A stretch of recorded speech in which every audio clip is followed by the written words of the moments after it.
Hello, everyone. Hello, Cool Cat. Hello, Waggles. And hello... That's it, actually. Sorry, bot. Also, welcome. Hello, my favorite bot on the internet. Welcome to TableTop Talk. Hi, welcome, Drake, and welcome, Mettik. Hello. Thank you. I'm thrilled to be here. Since everyone knows tr4che4 is on my channel, Mettik, would you be so kind as to introduce yourself to the audience? All right. Hello, everyone. I'm mettikandroid, and I play robot-related stuff on Twitch. Robots. Friend of Nura's who, well, Yes. I really like tabletop stuff, so was doing some of that. Yeah, And so... asked, hey, you do a podcast on this stuff. Can I get in on that? The answer was yes, and then... That was awesome. He said yes. Yeah. And then many weeks went by because also, well, things are hard to plan. For which I apologize because it is mostly my fault. What? Sander, thanks for the raid. Hello. Hi, Raiders. I don't know what Sander this is well. But here's one anyway, and I get to do it because it's my channel. Yeah. So, today we are talking about Sentinel Comics, and I have an announcement to make initially. So, we said when we were planning this, we could talk Sentinel Comics and then also talk, like, do a quick review of a bad thing named Dungeon World. A very bad thing. We might do that, we might not. It depends how much we spend on this, because this book, it do be chunky as hell. Oh, yeah. Big, thick book. We are, if we don't get to it, Mettik, we will have to have you back on it. Also, I apologize for making you read that if we don't get to it today. It's fine. Okay. I only got halfway through it because it's been a very long week. No, that's fine. I have full disclosure. I have not read every page of this book because a lot of it is just choice options and stuff, which you can look at. That's fair. But they aren't really integral to understanding how you play this. A compliment for Standard. Standard, you are always entertaining to watch, and I love hanging out when you play things. Very good entertainment every time. There you go. Thank you. Yeah, it's what I always enjoy having you around. Oh, well, this was for Standard and, but also you. I mean, it's true for you as well. Just can't catch you too much because of when you stream is pretty late for me usually. But yeah. Sorry, I was checking something else. Heard compliments and assumed. Well, I'm kind of arrogant. You are cool. You're fine. Yeah. So. Also, Sander, can I ask you to please turn off my redeems? Because I thought we were on Drake's channel, I didn't bother in advance, so they are all still on, as evidenced by you redeeming that. Thank you! Of course you did that before you turned it off, I love you. My friend introduced me to Sentinels of the Multiverse and Sentinel Comics. I didn't know they had a TTRPG. Well, I didn't know either, but here we are. Wait, there's comics actually tied to this? I assume Sentinels of the Multiverse, apparently. Yeah, okay. So, superhero game, right? What's the first thing such a game should get right? Art. And this does. Because there's a fuck ton of art in this. And they intersperse like the hero scenes with the scenes of the players at the table that we see here. And everything is set up in like comic format, which is nice. The font is not quite readable, like it. No complaints there. Like, I know why you're talking about fonts. That's such a basic thing to get right. Yeah, I know. Yeah, right? it is. I've read so many books that get it wrong. That's why. And as I said, this book is chunky. We had 445 pages. And a lot of it is archive stuff. What is this? As you can see, there's lots of heroes, villains, and lieutenants and stuff. So it's they give you a lot of stats as they go. Indeed. Yeah, there's so much to In work the game with I've been here. part of, the DM's been making stuff up whole cloth, so she doesn't really use anything beyond on base. Oh, since it was a card game, I see. Yeah. Oh, well, I can see that. What were you thinking, Matic? Sorry. Well, beyond just like base general stat blocks, Mm-hmm. but like completely original characters and stuff. Yeah, that's just always cool. I like that in games. Of course, we might have to check if they built them according to their own rules, because so often games don't do that. Yeah. Yeah. Like here's example characters. They are wildly out of balance with what we allow you to make. Usually towards the worse dial of that, but whatever. This one somehow is starting dexterity of 20. Yeah. This one has 500 points in per point, but this one is 350. They are both allowed to be starting at the same time. Have fun. Yeah.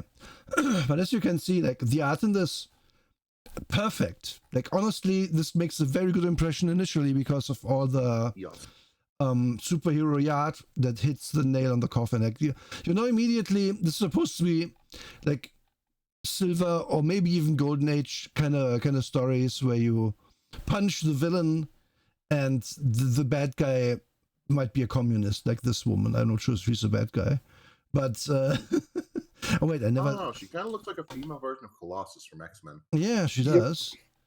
I think she's like I think she's coming out of a bus or she's holding a bus by the door. I don't know. Huh. So yeah. So in this we start out with the usual stuff. What's a role-playing game? And then they explain you what heroes do. The game wants you to play heroes. This is very important. The game's conceit is that you are a good guy. Yep. Do I have to? Yes, you can't play the evil murderer again. Again? Yeah. You started What do you think I get up to? I'll have you know, I'm one of the most moral members of the team in my Lancer. That is not actually a compliment for me. That is an indictment of the rest of them. There you go. So those civilians were asking to be stepped on. Maybe not by a mech, but they were asking. They literally had t-shirts that said "Step on me, please." Ah.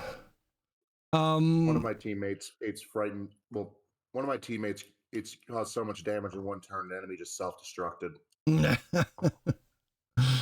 So Barely tried to flee. Yeah, probably got domed. For experience, they are normally Silver Age inspired, but they use the multiverse angle to homage and parody different eras of comics. Oh, okay. Yeah. Like the Age United. Yeah, I mean, obviously, if these rules work, you might do other things with them. Then, yeah. But the intention seems to be Silver Age, and that is good.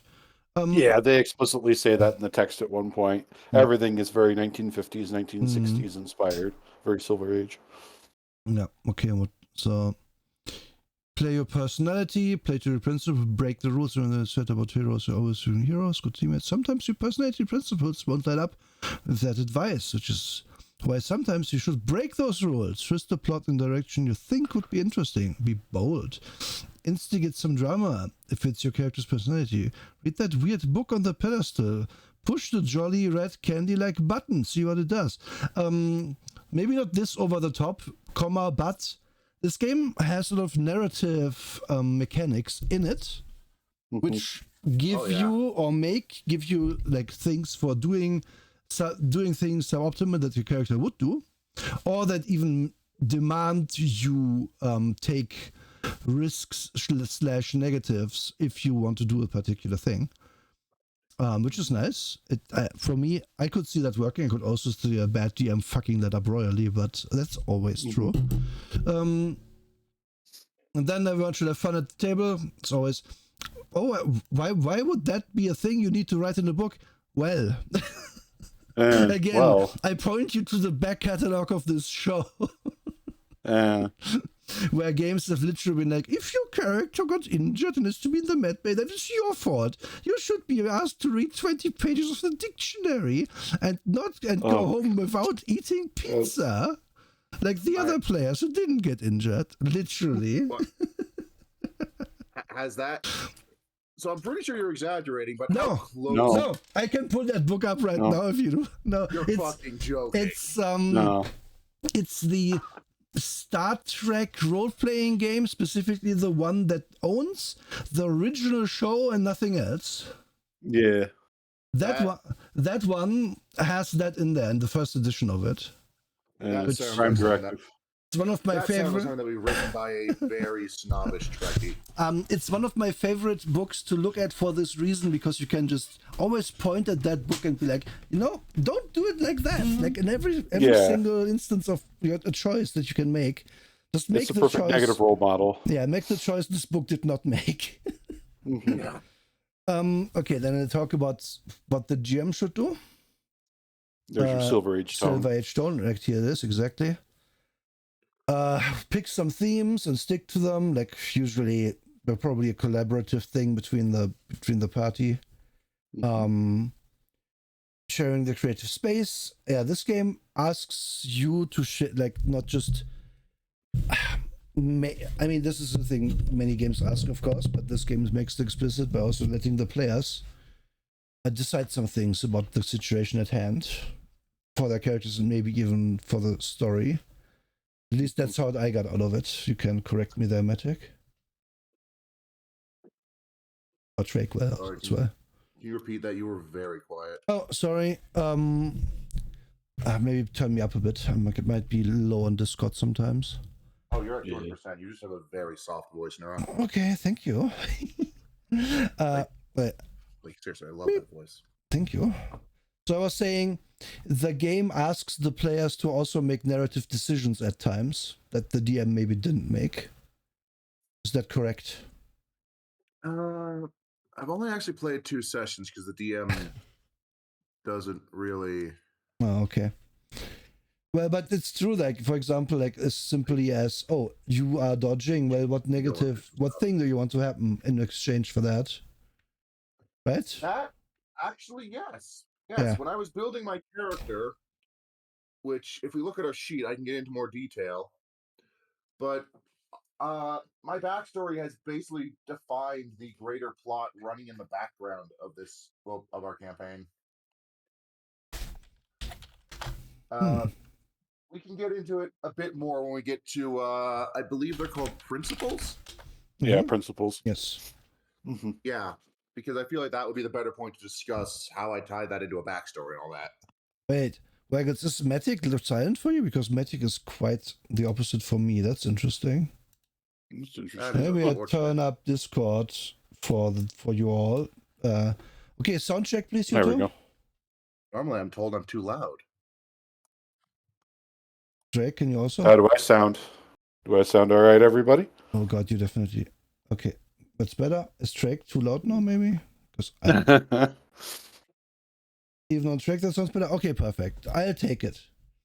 I'll take it. I put up the Discord by 5 decibels for chat. Everyone. All right. Okay. Okay, let's not look at every single bit of text here, but let's look at. I know this artist, I swear. We didn't look at who wrote this, so I forgot. But here's the players and here's their characters, which is cool. Like I like that we have, they represent a guy playing a female and also a guy that's playing a weird robot or whatever this is. And that is good. I don't know, but it looks like the coolest luchador ever. Yeah, I want to look really quick, like whose main brainchild this was, because we glossed over. System designers by Christopher Bardell, Cam Banks, Dave Caliper, Chalker, Philippe Antoine Menard. Okay. Yeah. This is very, very collaborative, this one. Yeah. Bardell also designed the universe. Okay. And then lead rules designer Dave Chalker. Okay. Yep. The art credits has its own section due to the large amount of art in here and the large amount of artists. This So is very good. Yep. Color reap, even their monikers if they are in there. Okay, that's cool.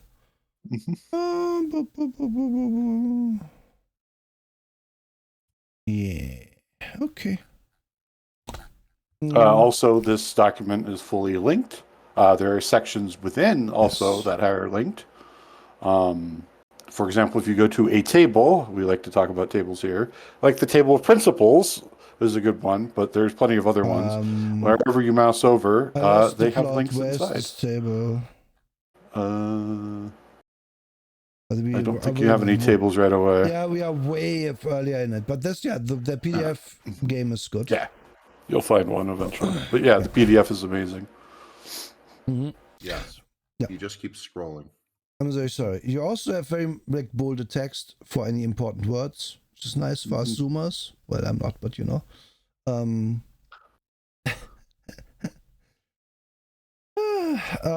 Okay. So. Yeah. They start out with having you look at a sheet. Yes. And I do enjoy. I always say so when it's time for that. Have a room for a little character doodle for your players, please. Sheets, it's good. I don't use it because I can't draw for shit, but I know people who can draw. You can always, put a thing in there, put your logo there or whatever, something. It's nice to have a little personalization there. Great. You greatly overestimate my ability to draw a straight line. Well, listen. Just put a sticker there then, I don't know. They have physical attributes and characteristics up here, which is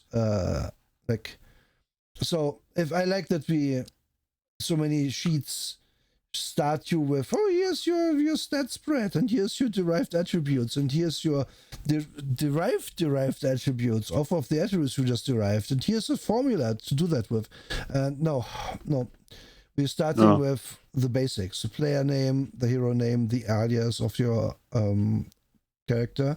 They're physical attributes, but not in the sense of how many strength points, but just what's their gender, what's their age, and so on and so forth, and then what costume and equipment might they have.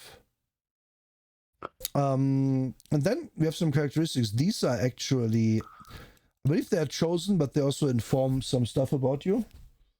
So your character here is a background is dynasty. We'll get to that. Power source is genetic, which is, well, you are genetically super. Your archetype is flyer, which we get to archetypes. And your personality is cheerful, which is a nice little information about your basic demeanor in a normal scene. This feels very much. Sorry, you say your thing, Drake. This feels very much exactly like how the front page of the hit game City of Heroes looked at one point. Which, I never actually, good callback.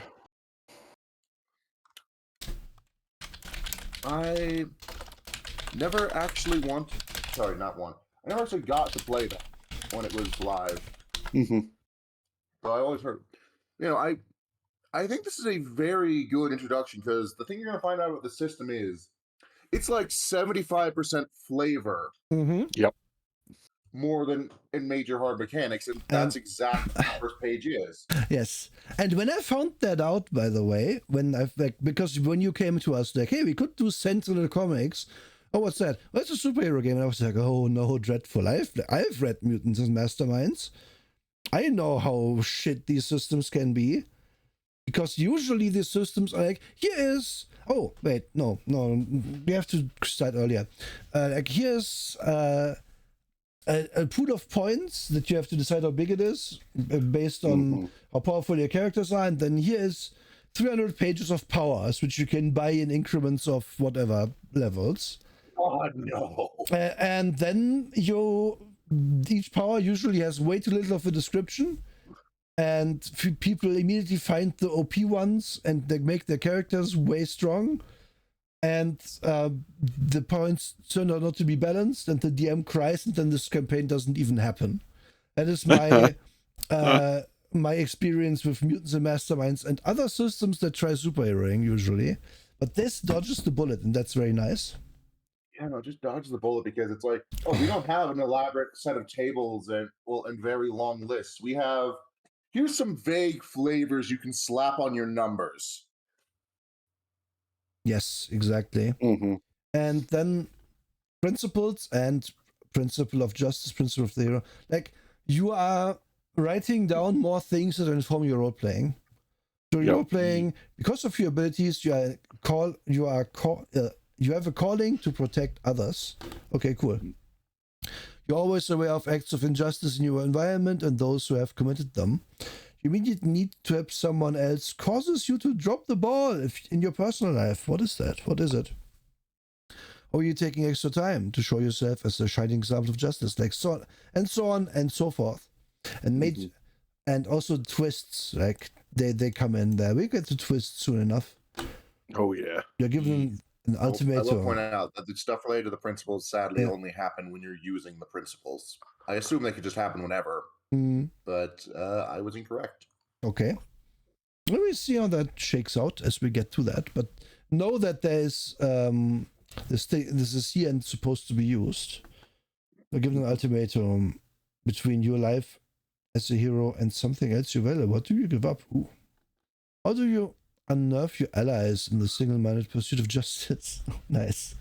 And then here's some hero points. This issue, hero points, rewards, back issues, and collections.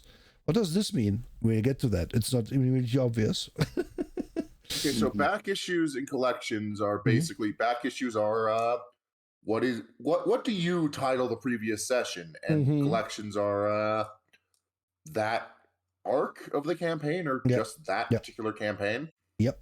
Okay, we got to it now. Yay. Hero points are, I think they're sort of like inspiration. I haven't really used them, but yeah, you can just use them to attach on certain roles. Let's see what they say about. Let's see what they say about hero points. Do they wait? What? It goes to 7 and then it stops. What the hell? There is no 8.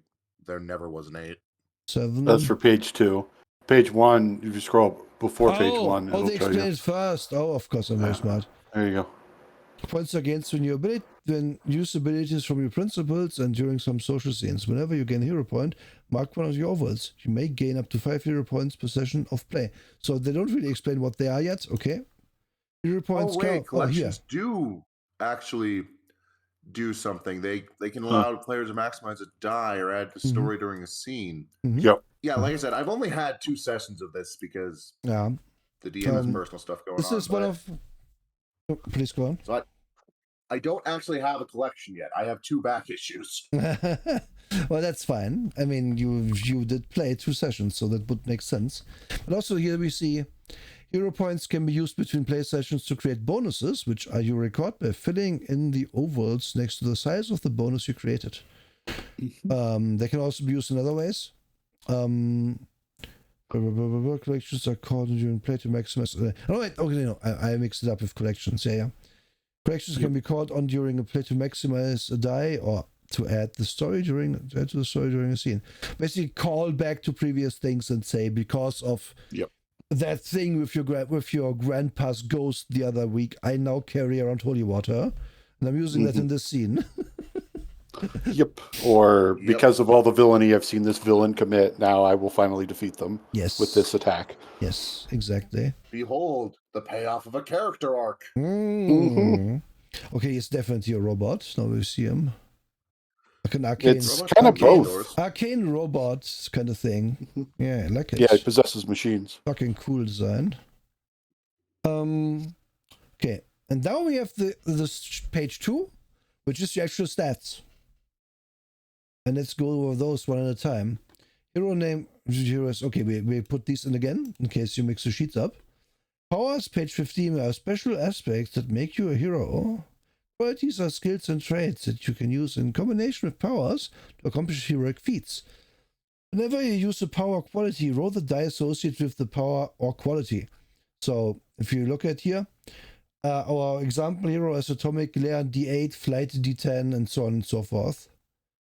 As we notice here, D8 and D10 seems to be more or less normal. I'm making air quotes. You can't see it because my arms are bound. More or less. And the basic conceit in this game is, if you don't have a power that is applicable to the scene, let's say you want to run really fast and you have nothing that would allow you to do so, then you roll a d4 for your power, for example, because you don't have a power. And that's true for anything. So having a d6 in something, you are exceptional. Having a d8 is your like hero basics. Having a d10 is near peak for heroes in the system, and d12 is your absolute maximum for anything. Yep. You are not rolling big numbers, but you don't need to roll big numbers. And how it works is you build a pool out of 3 dice. One for your power, one for your quality, one for your status, I believe. Yep. Yes. Yes. And then you roll these, and then you take the middle result of the 3 dice. So, for example, let's say our character here wants to punish someone. Well, I have super strength, so that's going to help me. I'm going to d8 for powers. I have close combat d10. I'm rolling a d10. And then we're getting to the status thing, which is how dire is the situation. Am I injured is the most basic idea here. We're getting to other ways this comes up later. I just want to explain the dice rolling right now. So then, let's say we are in yellow parallel times. So we would have a d8 then. So I'm rolling 2d8 and a d10. And we're taking whatever the middle result is for our total. Yep. I'd like to firmly state, whoever put their D10 as the status die for green, why? We'll get to that. Why did you do that? We'll get to that, but yeah, I agree. That's kind of interesting. Yeah, that is. And then some powers, or excuse me, abilities will say apply your min die instead, or apply your max die, or apply your mid die to this and then your max die to that. Yep. So all 3 dice get used in different ways throughout this. And well, so since it's important to explain this now, I think I should just do so. The status is both your personal status and the status of the scene are important, because whichever is worse is applicable. Let's say, as an example, we just started combat, no one's injured, and it's the first turn, then everything is green. But then let's say an enemy goes first and attacks my character, and I fall to yellow status due to damage. Then my status, regardless of the situation at hand, is yellow, which is why Mettik said putting your highest die as green is kind of not great. Also, like, even if you're not taking damage, as the scene progresses, you're going to hit yellow anyway. Yep, this is what the next thing I was going to say. Like the first reason, like as soon as you take damage, and it's like first third, second third, third third of your health, basically is how this works. Puts you in the statuses, but also the situation will just escalate and get worse. So at some point, even if you're uninjured, we are going to enter yellow status or red status, and then your green D10 doesn't do anything.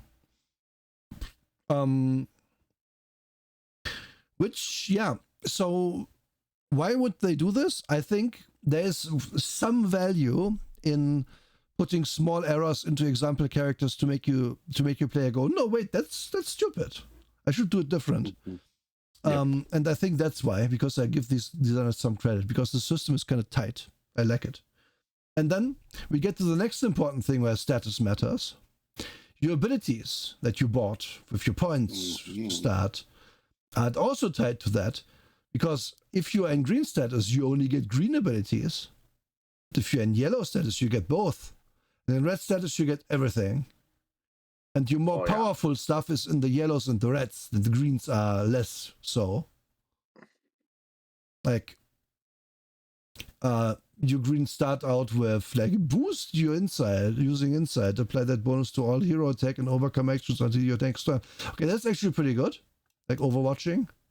But these are things where you boost others and do hindering things, and then you actually enter use boost yourself using atomic glare. Use your max die. That bonus is persistent exclusive. Attack using your mid die plus that bonus.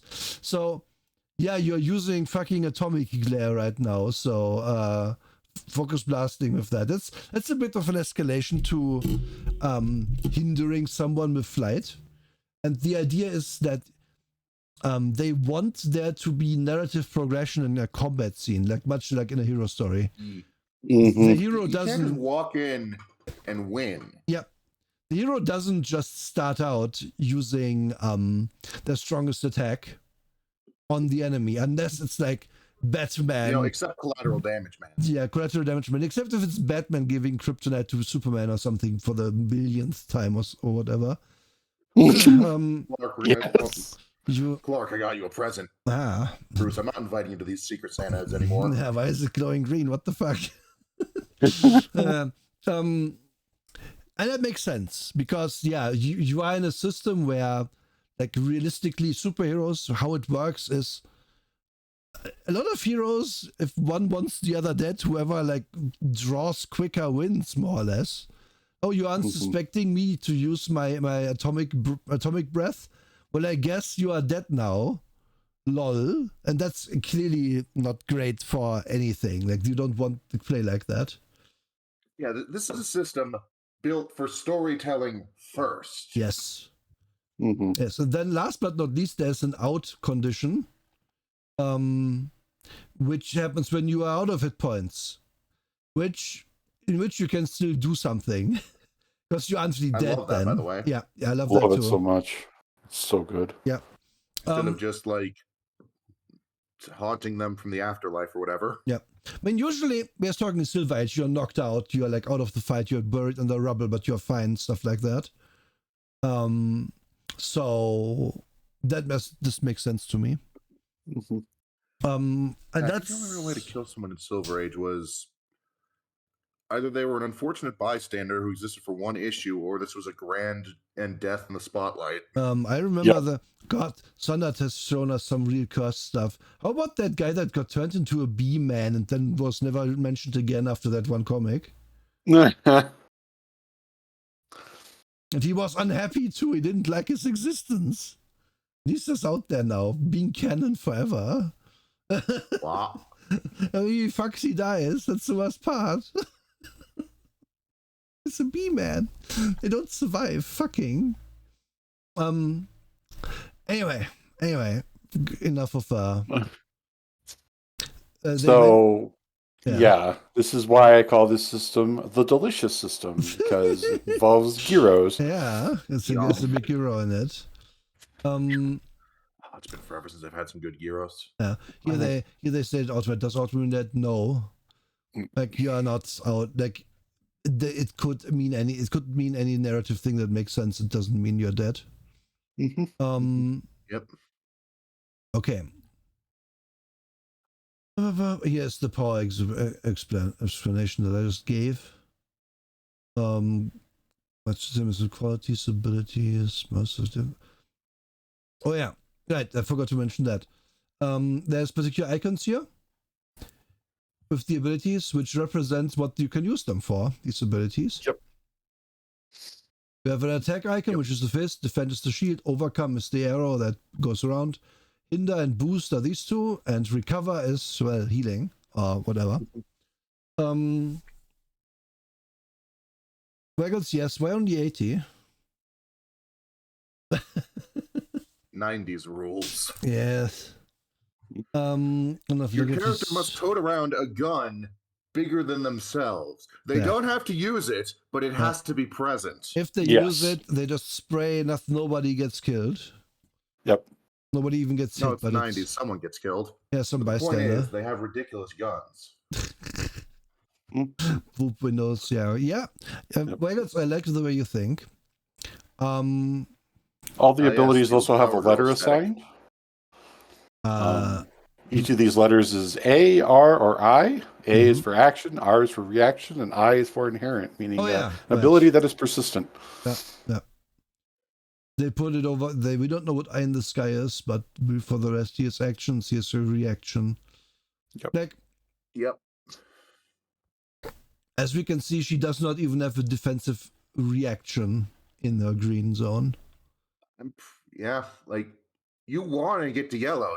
Your green stuff is decent, but it's not good, and you're probably just going to use whichever one lets you use your best attack for a while. Mm.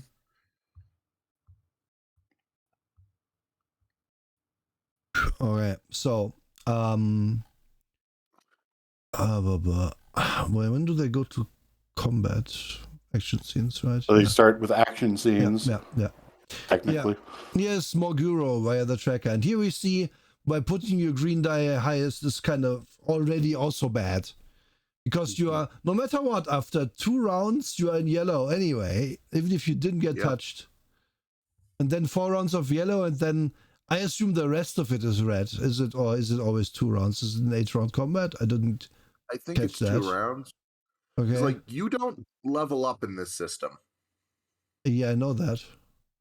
Every encounter is designed with the intent of you can finish it in this much time. Oh. Okay. It's interesting, but what if it doesn't work out like that? Like, does it just continue in the red zone, theoretically? I think after it hits 2, you lose. Oh, the hero, the oh, that's good. Because the bad guy gets the thing done. Yeah, that's Yep. Yeah, the tracker is tension. Like, you could call it a tension tracker. The reactor goes critical, but you all somehow miraculously survive. No, but yep. And now your hero has to live with the fact that they failed to stop the reactor exploding. Yeah, little Timmy will never be the same. Little Timmy has a 3rd arm. Yeah, growing out of his fucking between his legs, you know. Yep. And bright future in a certain industry, but he was so innocent before. Seeing a tear rolls down his face. Poor little Timmy. Oh look, he's a good guy, right? He looks like a good guy. He's a skull friend. Like, this could be a good guy. This could be a villain. It depends on what era of comics. Because, like, if this is the 90s, yes, that is an anti-hero. Yeah.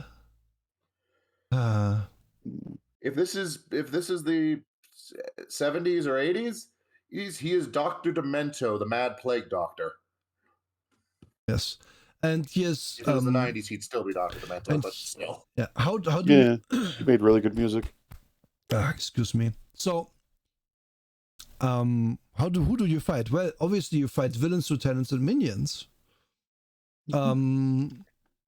Villains have entire character sheets, which are kind of analogous to your own sheets. Lieutenants are represented by 1 die. And they just roll that 1 die for their actions, and then either they are better than you or not. Obviously, a D12 guy, pretty strong, but if you have like the nature of how the system works is, since you take the middle die, this guy can always roll a 1, or can always roll shit, but you will most likely at least roll a middle result, and overall that's is it better or not? It kinda depends. Like, if we have a D12 guy, so 10, that's pretty strong. Just more swingy, I feel like. But yeah, that so but how do you feed them is, if you do an action against them and they're if they're safe, so blah blah blah. If their defensive action, I'm slightly discombobulated today, so don't worry. Doesn't exceed the attack, then their die size goes down by 1, and once the die size is depleted, they are out of the fight. And the same is true for minions. An attack to fail and save, they're immediately knocked out. They just get knocked out. An attack, if they fail their save, they immediately knocked out. If the save succeeds, the die degrades 1 step. Oh yeah, right. Yep. So that's how it is. So minions, even if they succeed their defense, they're just weakened from that. Yeah, like, and Yeah. well, yeah, that makes sense. They're minions. They're Mm-hmm.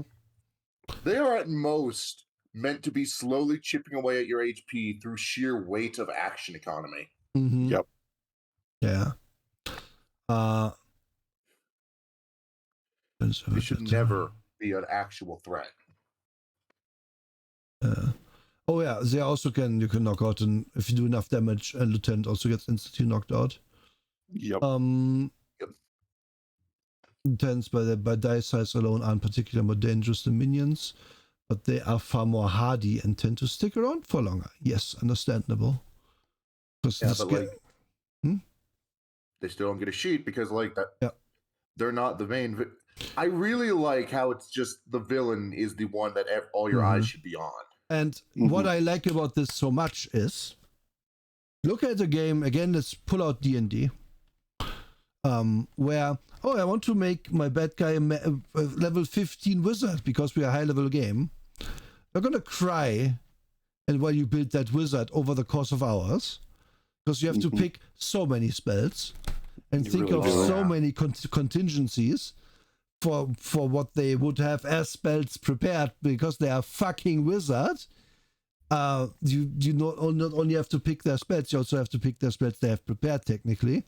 Which, okay, no one does that. They just pick the spells they have and they don't design a spell book. No one designs a spell book. I have never once been in a campaign where we actually use spell components. Oh, they're not even talking about components. I'm just thinking about, okay, it's a wizard, right? Level 15. They have like 300 spells in their spell book. Yeah. But how many of these are prepared at what level and so on and so forth? Okay, that level thing is no longer applicable with 5e.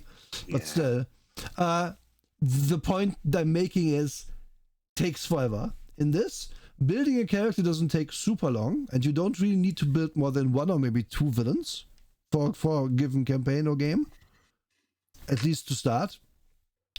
And then you just make up some guys that look like this, and they are lieutenants, and they get one die, and you don't have to worry about exactly what their deal is in every little aspect.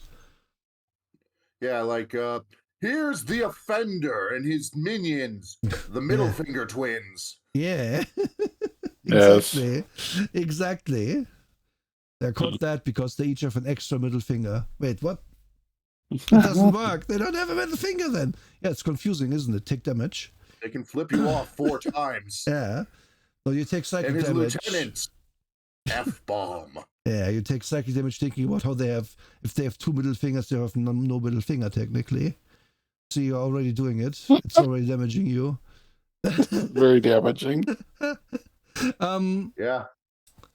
But yeah, like I like this because we are following kind of in the Shadowrun road, where an experienced GM in Shadowrun will build certain characters out. Yeah. But they will, for the most part, be like, oh, this is a cop. Let's give them 8d6 because they're kind of okay at their job.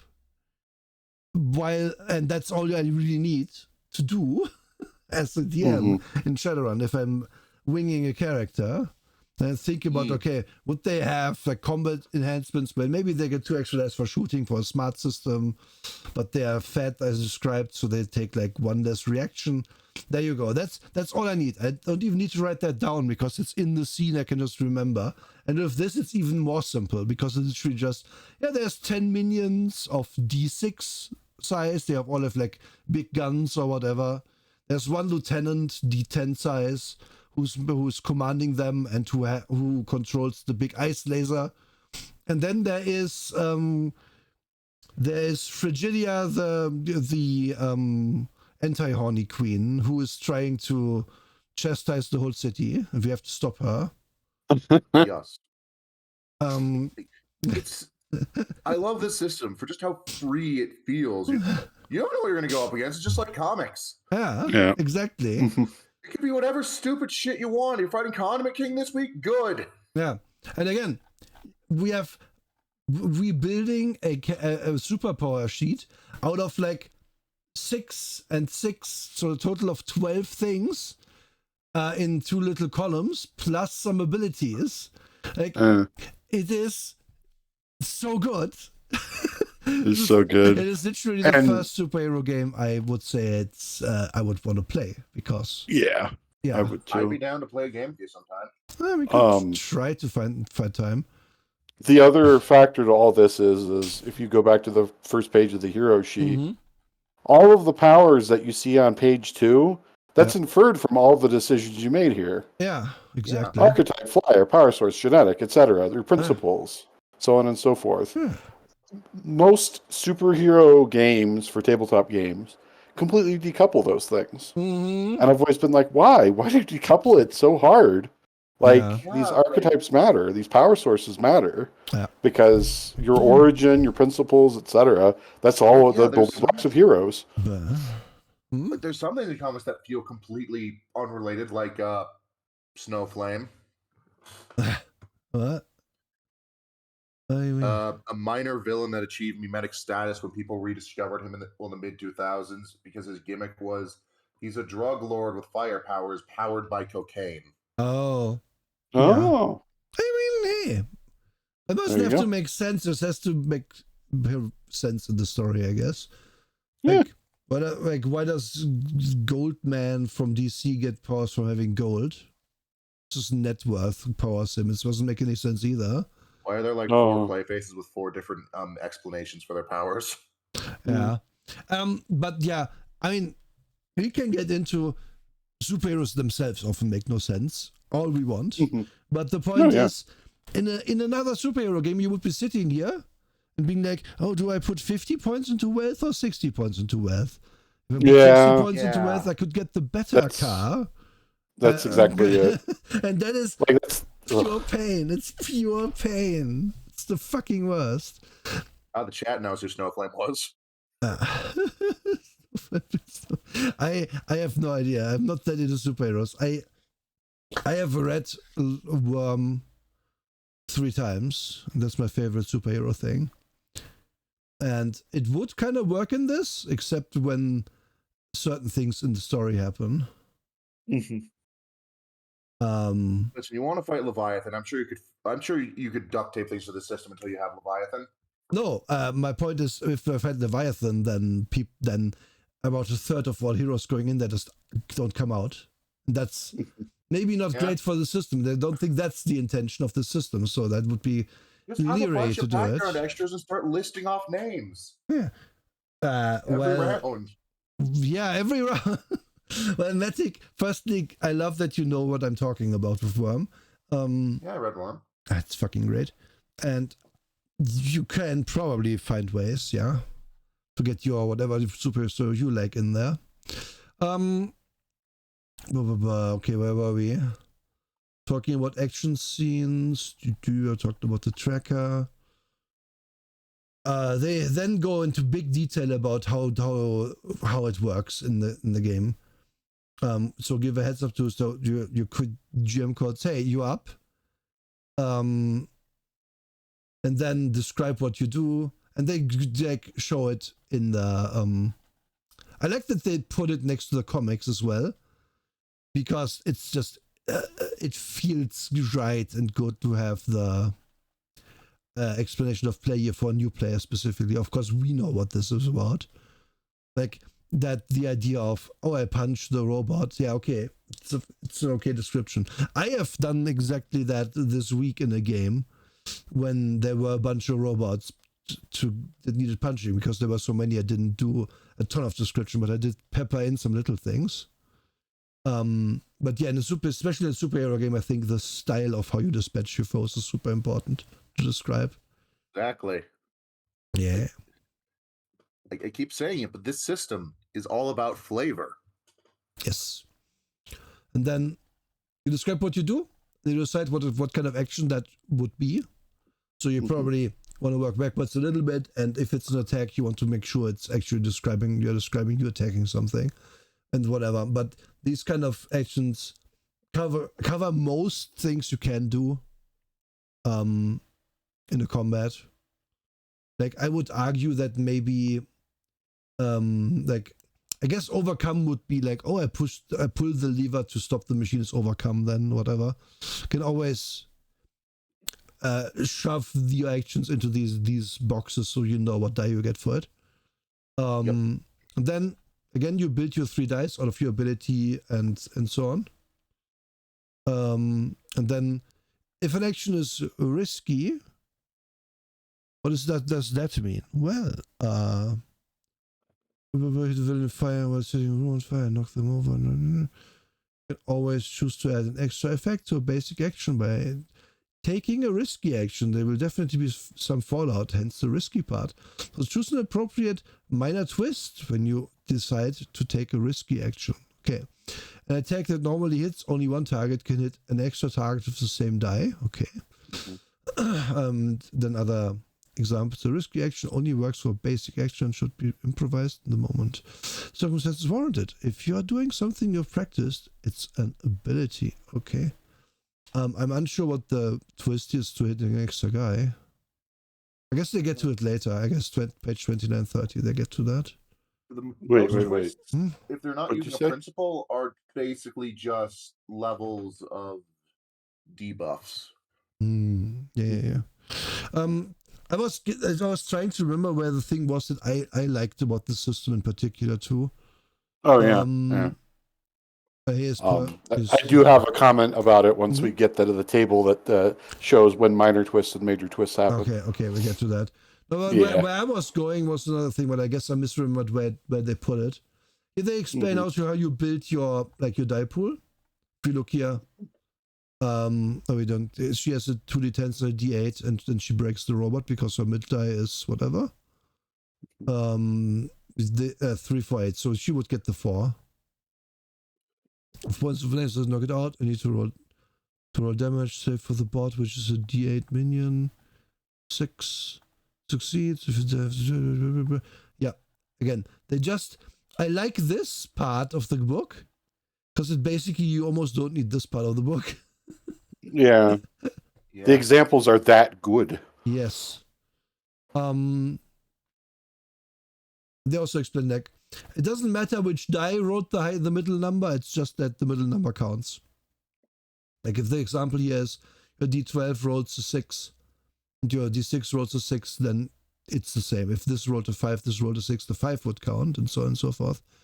I will say it's very disheartening whenever I hit max value on my highest die. And it's like, sorry, your mid die rolled a 5. Yeah. Yep. But it's, I mean, the 5 still seems okay in this. Yeah. But I could have had a 12.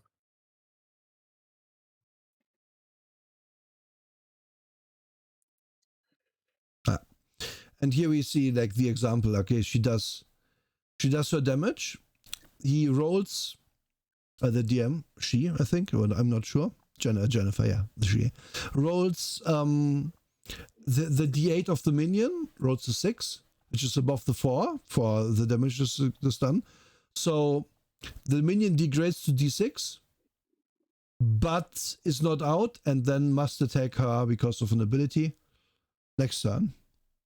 That's this is a very quick system to adjudicate damage. Also because, well, what didn't we see in this? There wasn't a time when the DM asked, well, did you hit? No, you always hit. That's the cool part about this too. Where there wasn't a moment where this attack failed. No, you're a superhero, your attack's gonna hit. However... yeah. It's not like you're gonna whiff on a minion or whatever. Yeah. No, basically you never whiff. However, you might take the minion out directly or not, depending how good you roll. Yeah. Yep. Like in this example, you like if this wasn't a minion, I believe it was like what's it called? Not a henchman, like a lieutenant. Lieutenant. The lieutenant wouldn't have degraded because they made the roll, right? Yep. Yeah. Yeah, that's the difference. But as you see, this attack hits always. There isn't a moment where you roll a 1 and it fails. Even if you roll 3 1s, it's still a 1 attack. But for a minion, it was still degraded by 1. So you basically, the minion only rolls to see if it failed, if it is just out. The flop side of that is that attacks also always hit you, dear hero. Can confirm. Yeah. And then you have to, you can defend, but did you choose that action? Otherwise, you can defend for price. Just kind of cool. Yeah, I That's like that a why lot. our entire team is tanks. We have a bunch of reactions that just amount to someone else takes the damage.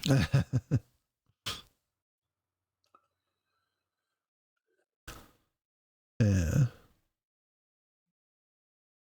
Wait, after you.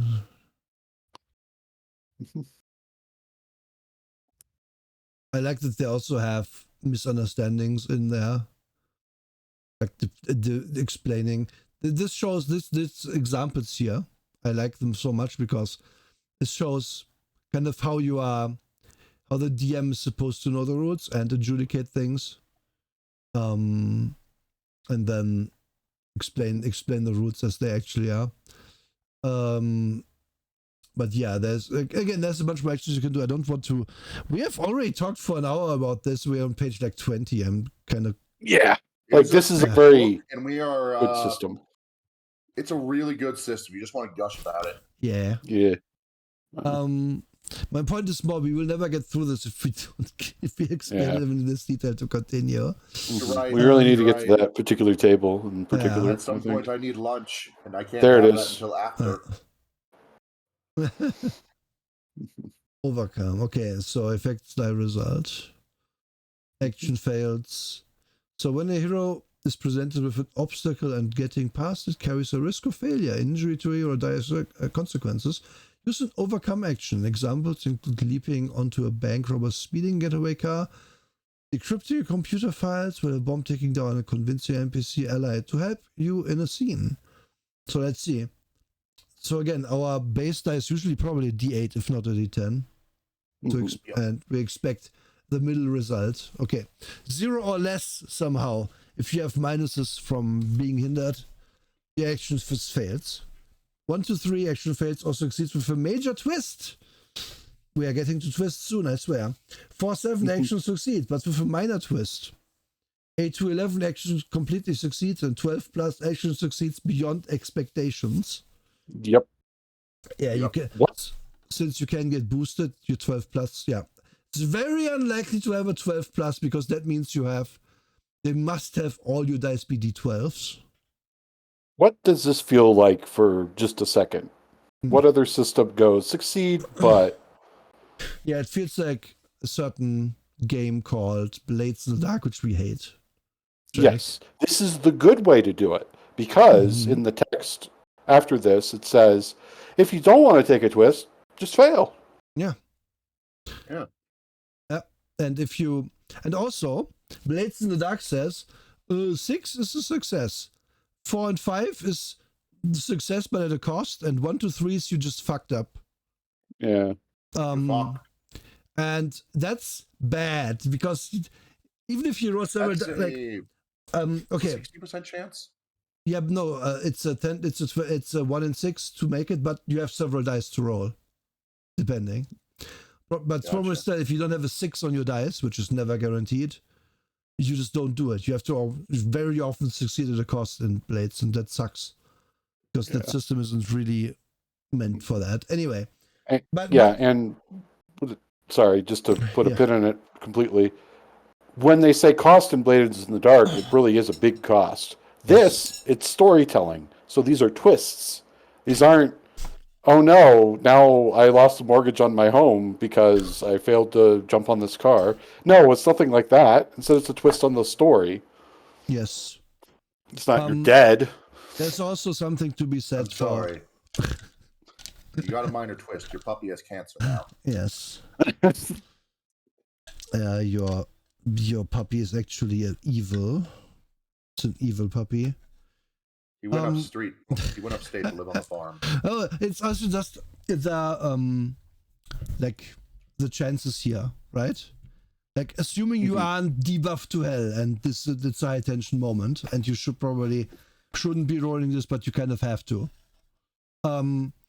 If it's just a basic roll, even if you only have D6s in it, there is an expectation to roll there's a 50% chance to just do it on 3d6s, and it only goes higher with better dice, which you will have. Yep. So that the expected result for most stat spreads you can ever roll is a 4 to 7, if not 8 to 11. 12, I don't see that happen very often. So while in Blades in the Dark, where 3d6 is kind of good, and you roll them and there's no 6, you will just have to bite the bullet and take some sort of problem, which usually just means you have to roll again and try to get another 6, with the stakes being higher. And then if that fails, you take even more of a negative, and so on and so forth. It sucks. In this, it's, well, you roll your 3 dice and then take the middle one, which on 3d6, just rolled them a few times. It was mostly above 4, what I rolled. Above 3, sorry. And then also, like, most of the chance space here is above like failure. So failure is less likely. You can always succeed. And basically, if you look at it, even if you roll shit, if I roll a 2, I can still do a major twist to make it succeed if I really wanted to. I would rather take the twist than the failure.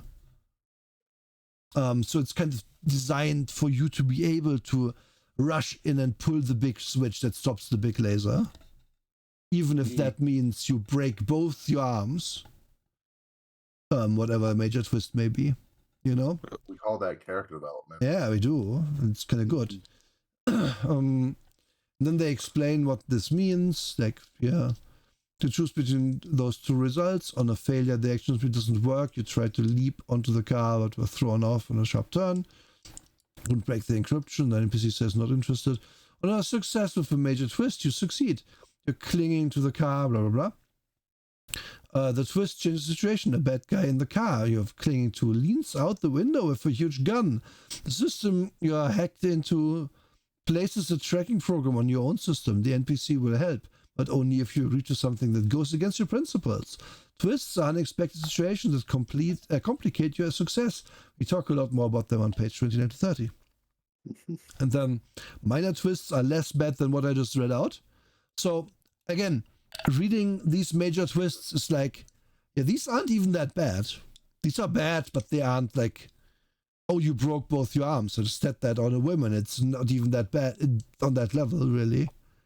Like a guy pointing a big gun at you isn't really that bad, all things considered. So like, oh, you broke both my arms? Guess what? I still have feet. Yeah. Oh no, we're giving it to the foot people. Okay. No. All right. It's all good. We can give it to the foot people a little bit. Can we? They unnerve me.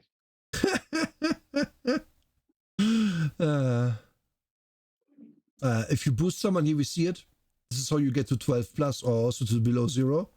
If you get boosted by a really good roll, you gain up to +4, -4, or hindered in this case, you know? Very simple. And obviously very good. And this, in my opinion, is kind of... I would play a boost character in this. Focus on boosting. Because, we want to take that henchman out. Sorry, that lieutenant.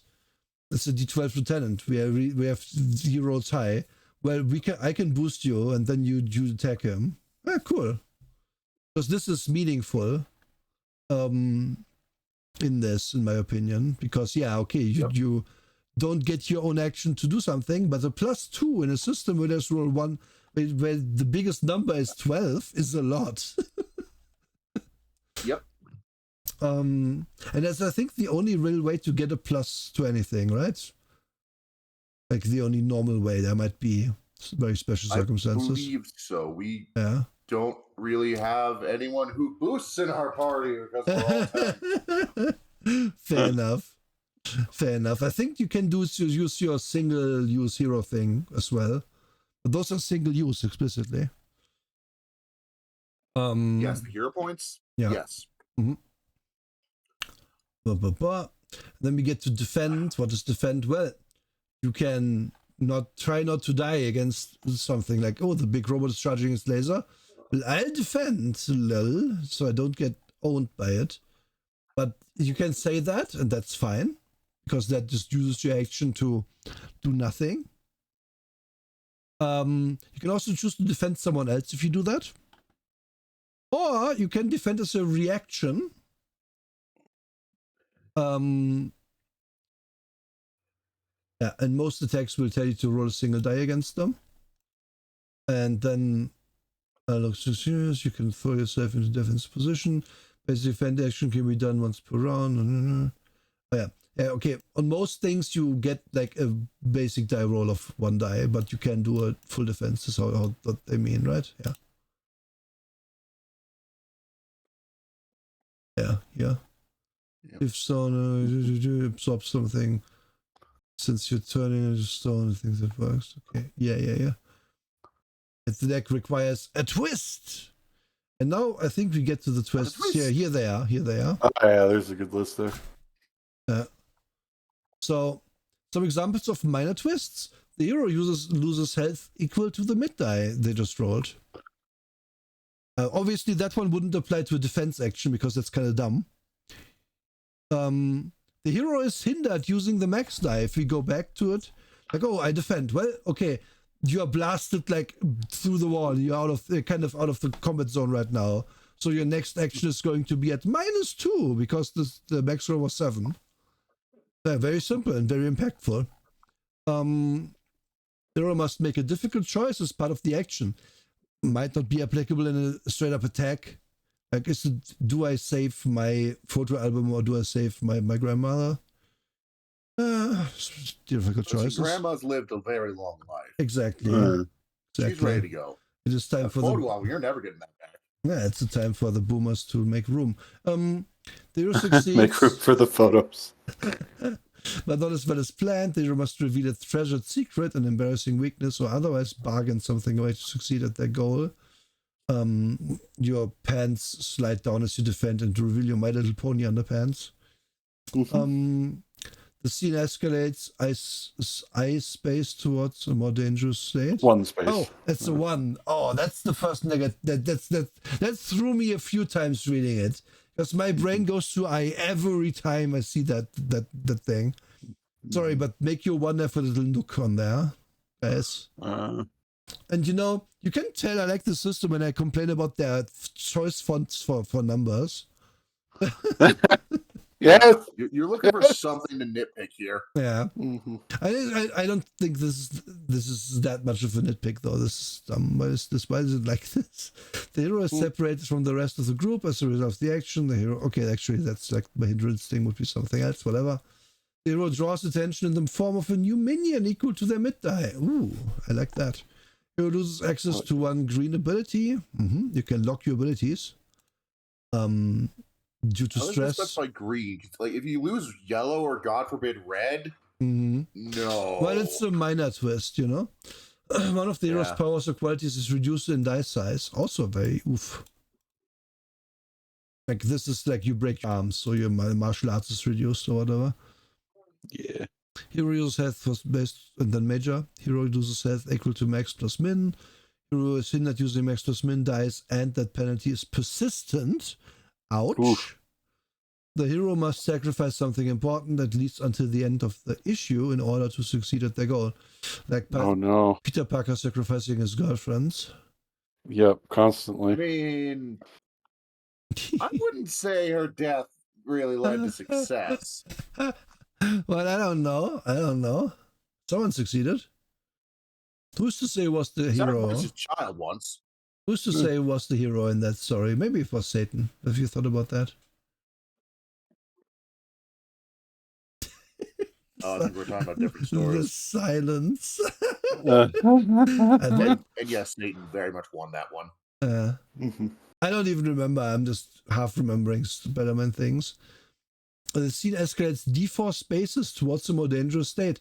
There isn't that many states in that tracker, so that's real bad. Ooh. The hero separates far from the group and can actually teleport it away to Aruba.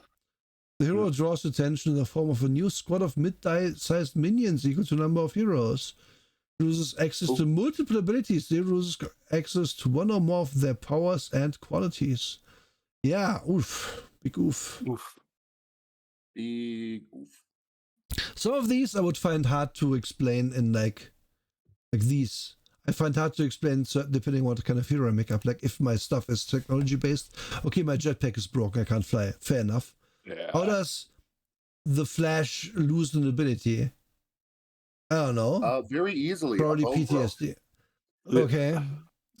Okay, but what if my Flash has regeneration powers? The Speed Force said Regeneration no bone today. broke. Yeah. The regeneration broke There's first. still a Yeah. piece of shrapnel in it, and you can't regenerate it because Ooh. if you do, you're regenerating around the shrapnel. No, it's pushing the shrapnel out. Or stuck in the bone, I Even if guess. it's already all the way through. Yeah. And then the arm just falls off and you regenerate the arm. You can't just rip an arrow out. It's not an arrow. It's a really thick arrow. It broke the arm clean off. I don't know. No, okay. My point is not that it's impossible. My point is that depending on what characters people made up, I might struggle with like, making them lose certain abilities because it just doesn't make much sense to me. But that's the only negative I think here is if I were to DM it. So if you really need to, you could probably just wing it and say you got concussed in just the right way that you don't remember you can do that. And my point is that though, I would have to wing it pretty quickly, and then I would not come up with many things for some things. That's like a concern in my brain for the DM in this. So you would have to think on your feet about that in specific in advance, probably. Like how can I hinder my tanky players' like abilities? In what way does it make sense? And for this fight to happen, like, oh, you are sheeted in ice, so you are slowed now. Works for this combat, I guess, for example, yeah. So the well that I would go to immediately, since it says this is very Silver Age inspired, would be the well of what makes Silver Age heroes abruptly lose one or more powers. And it is like the Sam Raimi second Spider-Man movie. Oh, I feel bad. I can't Spider-Man anymore. That's very Silver Age. Yeah. A veritable fucking rainbow of kryptonite. Mm-hmm. Yeah. Superman thought he heard Lois Lane die somewhere, so now he's distraught. Something, there's very Silver Age. Oh yeah, being more familiar with comic bullshit surely will help with that. Like, I'm not that familiar. Yeah. Again, my main superhero thing is Worm, and I love Worm dearly. And you could, the more I think about it, could really run it in this. But yeah, okay, that's the basic system. Like, hero points get explained. You can, you get you can buy bonuses with them and you don't have to define them until you use them. These bonuses are exclusives. You can only use one exclusive bonus on any given roll. And then also the roll is kind of, after that, it's spent. Like, these are single-use things. And this is basically your only level up thing apart from your Chronicle. Like, your characters don't level up in this. This isn't a game where Batman becomes level 5 and takes a level in Warlock. It's like, Batman doesn't level up. Yeah, no one levels up. Batman just gets the new gadget for the situation, which you can... Maybe you get better at figuring out how to leverage what you have, but you don't level up. Yeah. Yeah. I think... You're not Superman. You don't whip out new powers as the plot demands. Rainbow, thanks for the raid. Awesome. Welcome. Thank you. Hello. How was I assume Civ? Did you win?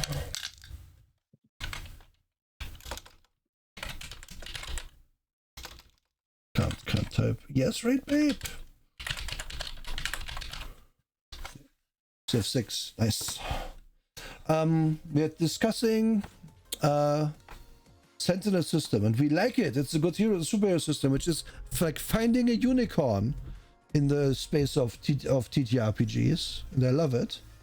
It really is. Yeah. So are you going to collections are blah blah blah. Okay, I want to go over, like, as you can see, like, there's whole pages in this where the story of the game the players are in continues and they play the thing. My only gripe with them is that the picture is always kind of the same. which is a bit sad. They've very few different expressions in this, but it's fine. Yeah. It's fine. Like, they got a lot of stuff to go for, and so what if the DM has 3 facial expressions? Yeah. Exactly. The point is they also put in like art of their characters succeeding and stuff, so that's kind of more important because we're at the table with our friends. And not like blah, blah, blah, and not just brain no work here. No, point is this focus should be on the characters, not so much the players. So yeah. Oh look, Deadpool is here. Yeah. Deadpool trying to convince Gwen Stacy to become Gwenpool. That actually is just Deadpool. What the fuck? I think he has dreadlocks. I think it's Dreadpool. There we go. Dreadpool. No, Deadpool's someone else. I know.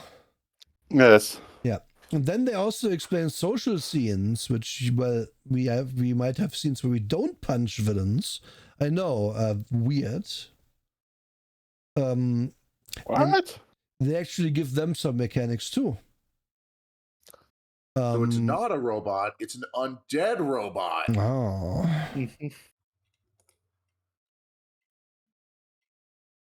And they are supposed to have between players, but also have them, of course, with NPCs there. 10 combats with +1 to... Oh, they get +1 to attacks. Fancy. Whole example of play. And here you see, like, yeah, okay, I only get her as a little... I forgot which, I think it's her. As a little vignette here, but then we get the whole fucking page of her showing emotion to someone, and then also punching a robot's head off with a chain. So I'm okay with the DM pick, the player pictures being a little basic. And it's a whole combat explained from start to finish, which I do enjoy. Because we won't read all of this, but it gives you like an idea of how you're supposed to run such a scene in the first place. And now we create heroes, which is a section that's 100 pages long. Yep. But, we're done with the role play. We can talk about the system. Yeah. I mean, we talked about the system a bunch. Yeah. So what goes into it? You get your powers, your qualities, your status, and then your green, yellow, and red ability varieties, 1 out ability, 2 principles, and the maximum health value. Which is, again, seeing this stuff makes me so happy. Because, again, other games would be like, well, how many levels of stone shape did you buy, though? Oh, you can only shape clay with 2 levels of stone shape. What the fuck are you doing? Terrible character. And this is just like, yeah, no, just pick stuff, dude. It's going to be fine. You want to shoot fire out of your pinky? Sure, you can do that. Just make sure you have a good dice for it. Yeah. So, and to build a character in this, you roll dice to choose, and then choose off of tables what you want to use. You don't even really roll the dice. It's when you pick stuff like when we get to backgrounds, like these are the dice you have to work with, and then you can assign these dice to your stuff. Yeah, that's what I mean. Sorry, I didn't explain it very well. So if Sarah rolls a 6, D6 showing a 3, a D6 showing a 5, and a D8 showing a 7, she can select from the table 3, 5, or 7 with a single dice she rolled, or 8, 10, 12 by using the sums of any 2 values she rolled. So off of your dice roll, you have 3, 5, 7, 8, 10, 12 in this example. And we're seeing the lists soon. There's a lot of lists in this. Assign dice to powers and qualities. I am not sure how many dice you assign, so what 10, 6 are backgrounds and 6 adventure. That depends on your background. Assign D10 and D8 to 2 of those. Oh, here it is. Yeah. Right. So it also does say, but if you also have something you really want, you can just pick that. Yep. That is also true, and that's a very important sentence, because that is what would happen anyway. for a lot of people, because if I want to play a particular character, I'll want to pick things that gel well with that. So good that they're allowed. So one of the worst systems I ever played was Die Trying, and that is because there is no agency in making your character. Everything is die roll. Yeah, that's dumb. That would just lead to me cheating if I want to play a particular character, because why not? And that's why you have to have options for character creation. Oh, and because the stat rolls were just roll the sum of 3. Not roll 4, drop the lows. Roll the sum of 3. Yeah.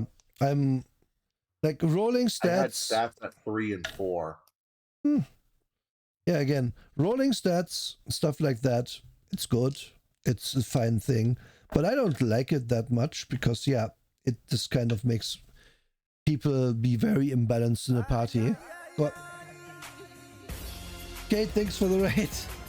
Hello, my You're getting a lot of raiders. Yeah, getting 2 raids. It's very nice. Thank you, thank you. We're doing TableTop Talk. Yay! Hi, what are you doing? Clip playing. So give it a sec. The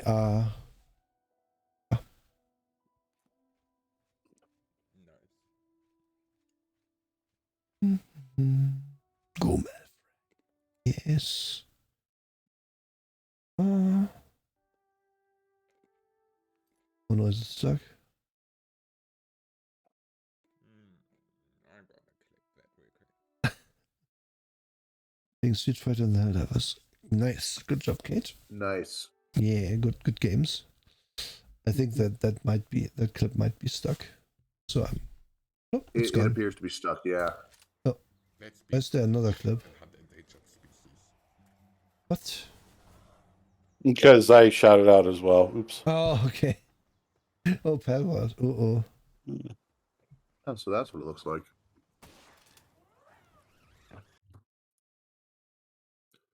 I've never actually played. You fuck. Oh, Palworld is fun. I'll try it. Okay, I'm turning. No. Why is it stuck? God damn it. Wait. Hiding that for now.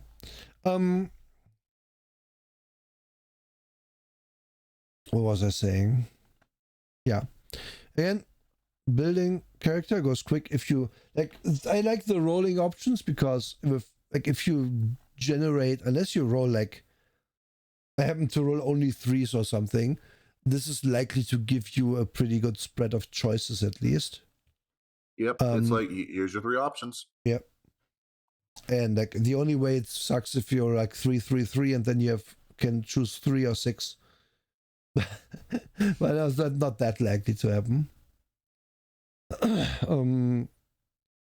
Already got that. When you anticipate the code you already have, step will tell you options. You can either use the new die, existing power or quality, and oh yeah, you can upgrade. If you got something at a lower level, you can upgrade it to a higher level if you can pick it again. Mm-hmm. So that's nice as well. Yeah, I think the ideal situation is that you do a mix of pick and roll, because otherwise people are going to D12 their stuff. It's a bit much, maybe.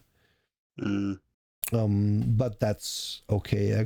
Maybe my idea here was to be like, well, you can choose for some of these, but you have to roll for the rest. Like pick which ones you pick, basically. Yeah. I think I'm going to order lunch. I am. All right. Please. Okay. We were confused triply, and you thought it was later. So please order your lunch. Yeah, please. Now I'm just reminded of the scene in the Doom Patrol series where they go to the place where people go to buy superpowers. Mm-hmm. Oh yeah. And there's the guy who gets who comes out of the chamber afterwards and has a dinosaur head on his shoulder. Yes. Wait. Yeah, that he rolled for that one. He definitely rolled for that one. Oh yeah. Yeah. That's good. Whenever you're gonna. Slavery sheets, blah blah blah. Yeah. Now we get to all these fucking tables. And then here's powers and qualities, background. So here we see if we roll on this table, it goes to 20 because I guess very technically you could have, if you're rolling d10s, right? So you could have, wait, I must go back because I'm confused. Yeah, let me. It's been a while since I did character creation. Yeah. Also, at some point, I'd like to go through my character sheet as an example of just what you can do in the system. Roll some combination of dice that help you choose. So let's, yeah. Oh, okay. It says here. It says to begin with, roll 2d10 using one of the 2d10 you have rolled by adding them together. It's okay. So re-roll 2d10. Let's do that right now. I have 2d10 here. I was prepared for this. I have 1 and a 9, so it can be 1, 9, or 10. So we are either upper class, we are performer, or we are military with our character, as an example. So then, say performer. So acrobatics, creativity, finesse, and social, and we pick 3 of those, and we put a d10, d8, and d6 into them. And then they explain more on page 51. And your principal category is responsibility. You can just click. You can just click. Oh, look at her. She is powerful character immediately. So wait, what? I thought it said d6. Performer. 10, 8, 6. 10, 8, 6. Click on it again. D10 and D8 to 2 of these abilities. Choose a Oh, responsibility. it's 10, 8, 6 for power source selection. Oh, yes. It's the rolls I get. Okay. Makes sense. Yeah. Okay. Yep. So, as we just saw, the system is pretty simple, but it can confuse you at first. But yeah, okay, we figured this out very quick. So, and then we have like all of these explained. All of these have a little bit of art too. Anachronistic. I love anachronistic so much. Like I was frozen today, 10,000 years ago. I'm an alien. Stuff like that. It's just nice. I went blank slate because everyone loves a blank slate. See what blank slate is. It's just 1. Here, 2. Ooh. You are amnesiac. Oh, I enjoy that upper class is only on a 1 because like you basically are less likely to get it, and no one wants to play that anyway. I have a 4 and a 9 this time, so we can be a performer again, or we can be adventurer, or we can be a medical guy. Yeah. I actually would say quite a few people want to play upper class. Like, that's Batman, that's Iron Man. Yeah, but and also Green Arrow, I guess. Yeah, Green Arrow. Okay, fair enough. A lot of people, I'd lean towards him anyway. So what we are seeing is that a lot of superheroes are just upper class twits who want to lord it over everybody. Or they're very depressed science students. Yeah. Like Spider-Man. Yeah. Spider-Man would be struggling, I guess. Spider-Man is struggling. Yeah. Like that's That's his character. It is. It's perpetual life. He is clinically depressed. Yeah. I do enjoy that like wild stuff is at the higher parts, which just makes sense. Mm-hmm. Yeah. I don't know, so I don't. You can pick Dynasty and be part of a Dallas superhero team. Yeah, true. Dallas. I like Dynasty. Listen, like it reminds you of that old Disney film, Sky High. Okay, let's go back up and see what we rolled for. I'll just say what we rolled here. Power sources? No. It would be nice if it just said, because I think power sources isn't. Was it? Oh, 10, 8, 6 for power source selection. Oh yeah. So not everyone can get to 20, I guess, on that chart, because they don't, unless you roll. Is there even anyone who can? Oh, D12, 6 is still, it's still 18. 10, 8, 8, 10, 10, 6. Okay, very few of these can get to the very top of that list, interestingly enough. Actually, what? Only the tragic can, that's all. Okay, I'm curious what's 19 and 20 on that list. The multiverse, higher power. Okay. Yeah. So again, here's our power source. Let's do the roll again. So 10, 8, 6. I have a 3, a 4, and a 9. 3 genetic, 4 experimentation, 9 radiation. Now we can add them each together. So 7 is relic. Nice. 3 and 9 is 12. Artificial being, and 13 is would be cursed. Ooh. Mm-hmm. Like, so, like there's this kind of thing I'm fine with, because I have 5 or 6 choices here that are just kind of, they work. That's cool. That's nice. I'd take one of these. These are evocative and generic enough that you can make something up with them. And most of your character that you have in mind could probably have different, like 2 or 3 different sources that work for their power, you know, for the idea you have in mind. And then here we see accident. Select from athletic power skills, select from elemental power category, select from intellectual power category, select from materials, size itself, and all the dice you rolled at the end of the background step and the following powers. Okay. Oh, see, you can take all the dice and assign them. Gain 2 of the yellow abilities, each using a different power. So tie area alteration to elemental energy, tie inflict to materials powers or whatever, and you don't get reflexive burst then, I guess. You pick what you do and you don't want. Yeah. It's very Gain good. 1 of these green abilities. Nice. Immunity is situational, I guess. I mean, yeah, immunity is just like, I'm immune to fire. Yeah. I'm immune to lightning, because, like, if you pick elemental or energy, it's like you're shooting fire. No crap, you're immune to it. Yeah. I'm immune to kinetic energy. No.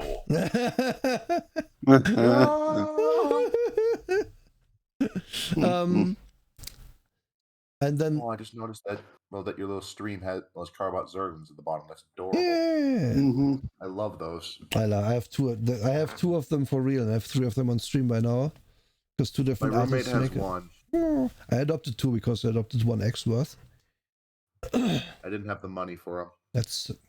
I had to get them. I had to. They're so cute. That person wanted a bob. Where's the Scheiß generating power? I assume it's in here somewhere, son. There's a lot in here. Okay, training, genetic. Like you pick different stuff depending on what it is. And it's pretty the way it's written as well, like it's generic enough that you can like explain it with like, because I have A, I get B. But if you explain it another way, you would get a C from A. But it's still good, it still works. And a lot of the time, Sidechain would work in this system, because like you always get hit, right? Mm-hmm. How is that happening when you're the size of a molecule? You get hit very small. Oh wait, here it is under form changer. Minuscule form. Defend using power. Use your max die. Remove all penalties on you. Nice. There you go, Sonat. Mystical nature. Okay, we don't have to look at. I thought it was a turtle. A second. Aww. I want to hug it. Yeah. And again, there's so much good art in this. This man is really happy that he can jerk off again. Indeed. No more stranger. Oh wait, the sand feels different now. Anyway. Extra dimensional. We're almost done. Okay. here. What is this? Power sources. Oh, okay. Yeah, this is an example of someone choosing. And then we get to archetypes, which I would have to go way up to know what we roll for. But since let's go for fun. Do you remember what you rolled for this Matic? Let's see here. How was it called? For armored? No, for archetypes. Sorry. Yeah, I picked armored. So what do you roll? Or what dice do you roll? Oh, sorry. I thought you said wrote. Oh, no. We can look at your character in a second. Because that's, I think, a very good moment. Mm-hmm. Let's see here. What did I roll for? I don't think I rolled, actually. Tr4che4, I think I just picked it. Shay is here. Thank you. Oh, hey, Shay. I'm going to go up and look at that. Come on. Come on, PDF, you can do it. You can do it. Believe in you. Get a bit too far up. La la la. Yeah. Personality, power source. Roll the dice you gained from your background to select a power source. So that was 10, 8, 6. So if we were to roll... oh no, wait, that's wrong. We want a power source. We were... What? Were we? Here it is. Okay. So 10, 8, 6. Wow, a 1, a 2, and a 10. Okay. So accident, training, tech upgrades, supernatural, artificial being, or genetic. Again, there's just a bunch here. You can just choose so many. It's so good. I like it. Yeah. There's so much, but unlike other systems that are just like, oh, wait, we already options and all the requirements for them. Archetypes is what I was looking at. Sorry. It's more like walking to an ice cream shop and seeing all the flavors on display. Yeah. It is just like... I really do like this. So, like, archetypes. Archetypes. All the dice you gained from your power source to select an archetype according in the characteristics. Gained from your background, from your power source. Okay, I forget what dice it was. Okay, whatever. I'm not rolling anymore because there's too much here. But again, like, look at the amount of stuff. Look at it. I'm scrolling. And okay, I have to pause for good art. Man. Oh, this is cool. Take the big robot hand and shoot it. Mm-hmm. Yes. Robot hand go bang. Yeah. God, Lung is here. God, she's cool. Mm-hmm. Graver Elemental Harpy. manipulator, which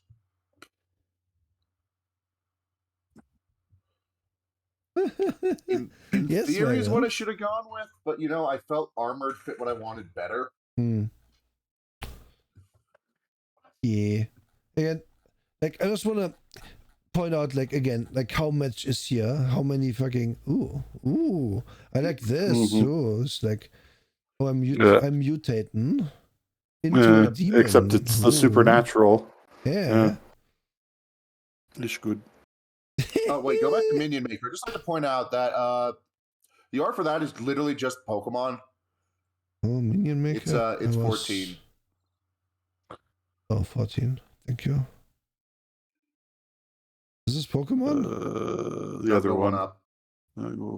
One up. Oh. Yeah, it is. Oh. No, it's Pal World now. Yeah, it's pals, Pokemon avoiding litigation. The character looks like they stepped in a Beyblade. Yes. Again, Pokemon avoiding litigation. It's Pal World. Yeah. La la la. I have to attribute that one to Pong Sifu. Yeah. Ooh, I like her. Personalities, you can roll that as well and get more. I like how they show a lot of pictures of people with a lot of personality right there. Yeah. It's so good. Look at him. Look at him. That's the face you make when Yeah. you stub your pinky toe in the middle of the night. Well, these are all on the, like, this is the lone wolf. This is the natural leader. He is impulsive. He is Clearly. mischievous. This guy is about stalwart. And then this guy is nurturing, clearly. Yeah, you can see it. Yep. This guy's Or he's jovial. stoic. Like, He look, makes that face when he stubs his yeah, toe. I look can't how understand my jovial he child. is. Look how jovial he is. And she's naive, which checks out, and he's arrogant, which also checks out. Yeah, they put them in the exact right He looks places. like he's from the set of Mad Men, cartoonized. Yes, and these are the dice you assign to your not so much assign as you just get them. You put them into your. Correctly. Sorry? I think you get more than one personality type. I might be misremembering. We have to go all the way back up to know. I will say that I have rolled stoic many times for something with the intent to look cool. So The first time I did, I tripped over my own feet and fell on my face. Roll the dice you gained from your archetype to select a personality. Yeah, you get like 2 or 3 dice there. You do the usual thing with. Provides you Gotcha. with your status dice. Okay, yeah. So what we would do is we roll our dice again, and then we take one of these. So we take stoic. So stoic gets a d6 on green, a d8 on yellow, and a d10 on red.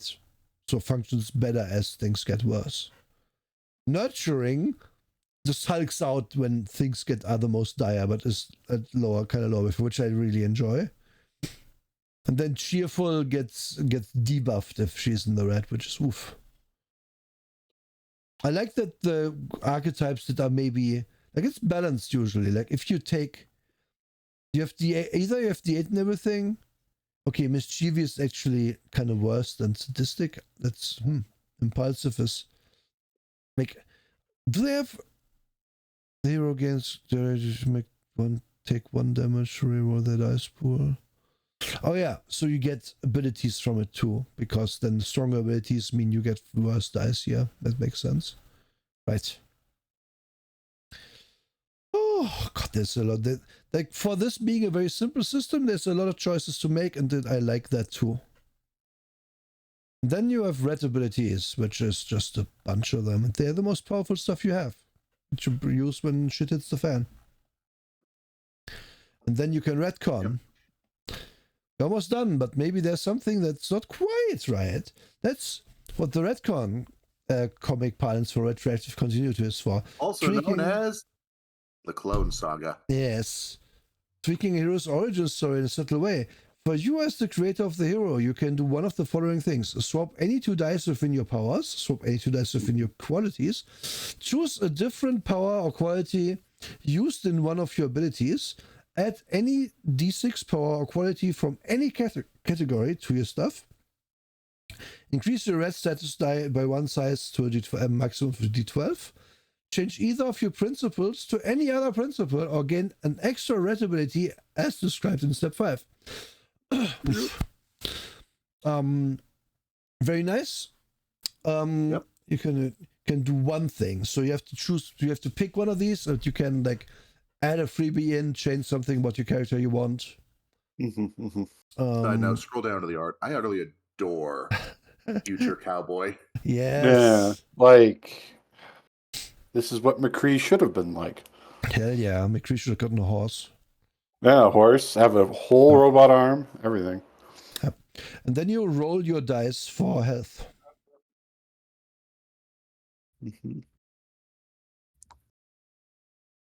Or pick 4. Yeah. Yeah, or you pick. Yeah. Which, okay, this is kind of involved, but you never have to do it again, so that's fine.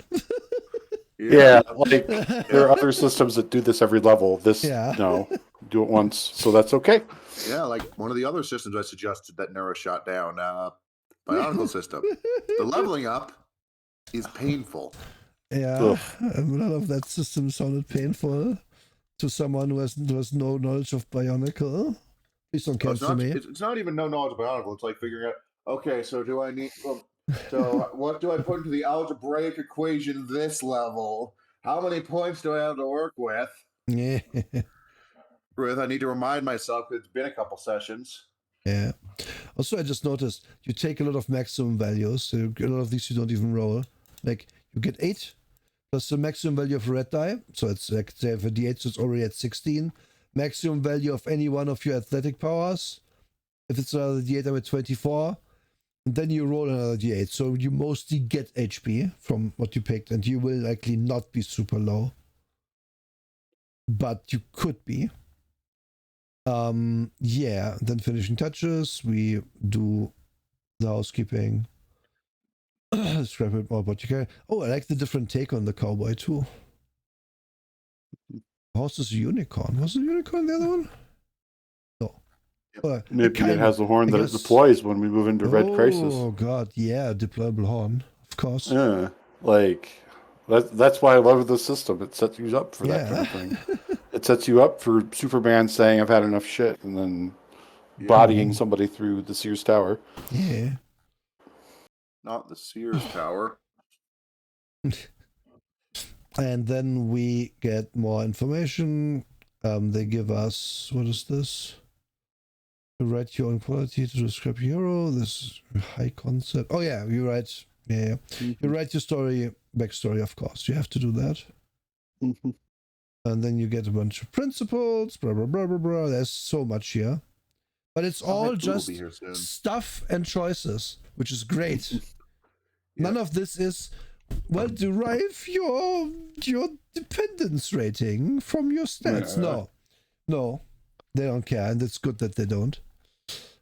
And also like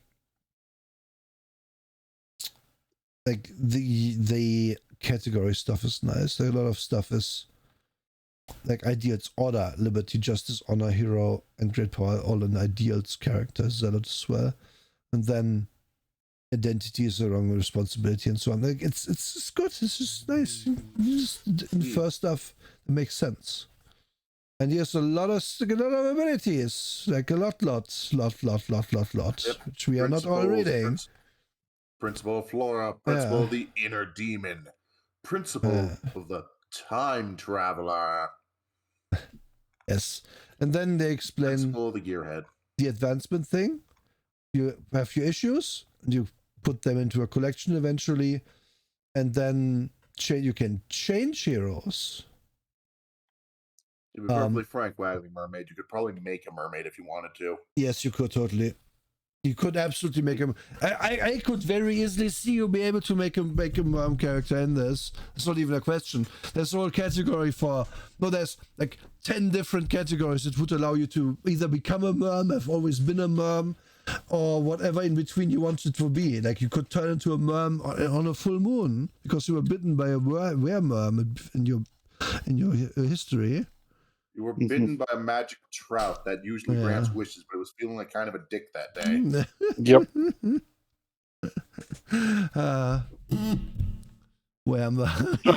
But yes, it does explicitly have a seed thing. Yes. Just for you, Wags. Yep. Yes. You can be goop. Yeah. And depending on the scope of changes, the following options: make cosmetic changes, change details of the hero, major rewrite the hero. So details, you can change actually powers, and the rewrite is your complete power changes basically if you want to. But that's only like they only allow it now and again, which is fine enough. But they put like basically the ability. They don't want you to be more powerful than what you can build with their system, but they're very okay with your powers changing over time as your focus of your character changes or your understanding of where you want the character to actually be changes, which is very good. Because nothing is worse than a superhero system with a level up mechanic. So I'm a level 5 Falk now. Which is also, incidentally, a tangent time. While all of those, or rather most of those online games that depict you as being a hero just fall so flat for me because they all follow the WoW formula of you leveling up as a Joker, and you are now a level 8 Joker, so you get hideous laughter ability, and you are identical to every other Joker out there. It's level 8, and it's just boring. In this, sorry, go on. Like, yes, there are characters that share powers, like Plastic Man, Elongated Man, who, as far as I'm aware, only exists because the guy who made him didn't realize they own Plastic Man now. Yep. Yeah, that is right. Yeah, they're still different people, But yeah, no, they're different people, and there's a lot of unique shit you can do in comics. Yes. Mhm. Look at, like, even the most meme character you can think of, which is usually guy who is on fire, has so many different things over the years that you can that's been done with that. Like, just compare Firestorm and fucking Johnny Blaze. Like, one is Yeah. guy on fire, the other is two minds combined that control nuclear power that mostly manifests as fire.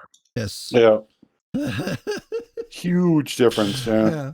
And like, okay, tangent time. What's your favorite like archetype of superhero? Like both of you. Who wants to answer first? Usually a street level guy who has a couple of powers, who has to deal with still paying his bills and all that other shit. So something very grounded, sometimes involved with criminality. Okay. Like Daredevil's a great example when he's not a successful lawyer. Okay. So mine is mostly me working backwards from characters I know are my favorites, Jaime Reyes and Miles Morales. So someone thrust into a legacy that feels they need to live up to it.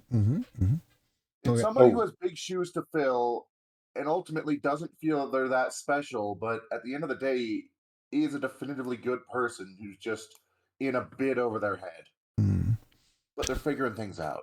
My favorite is the alien from outer space weirdo. Oh, yes. Starfire. Yes, Starfire. Because Some Silver Surfer. It's also for me important. Like Superman is technically that, but Superman is not that because he's not a weirdo.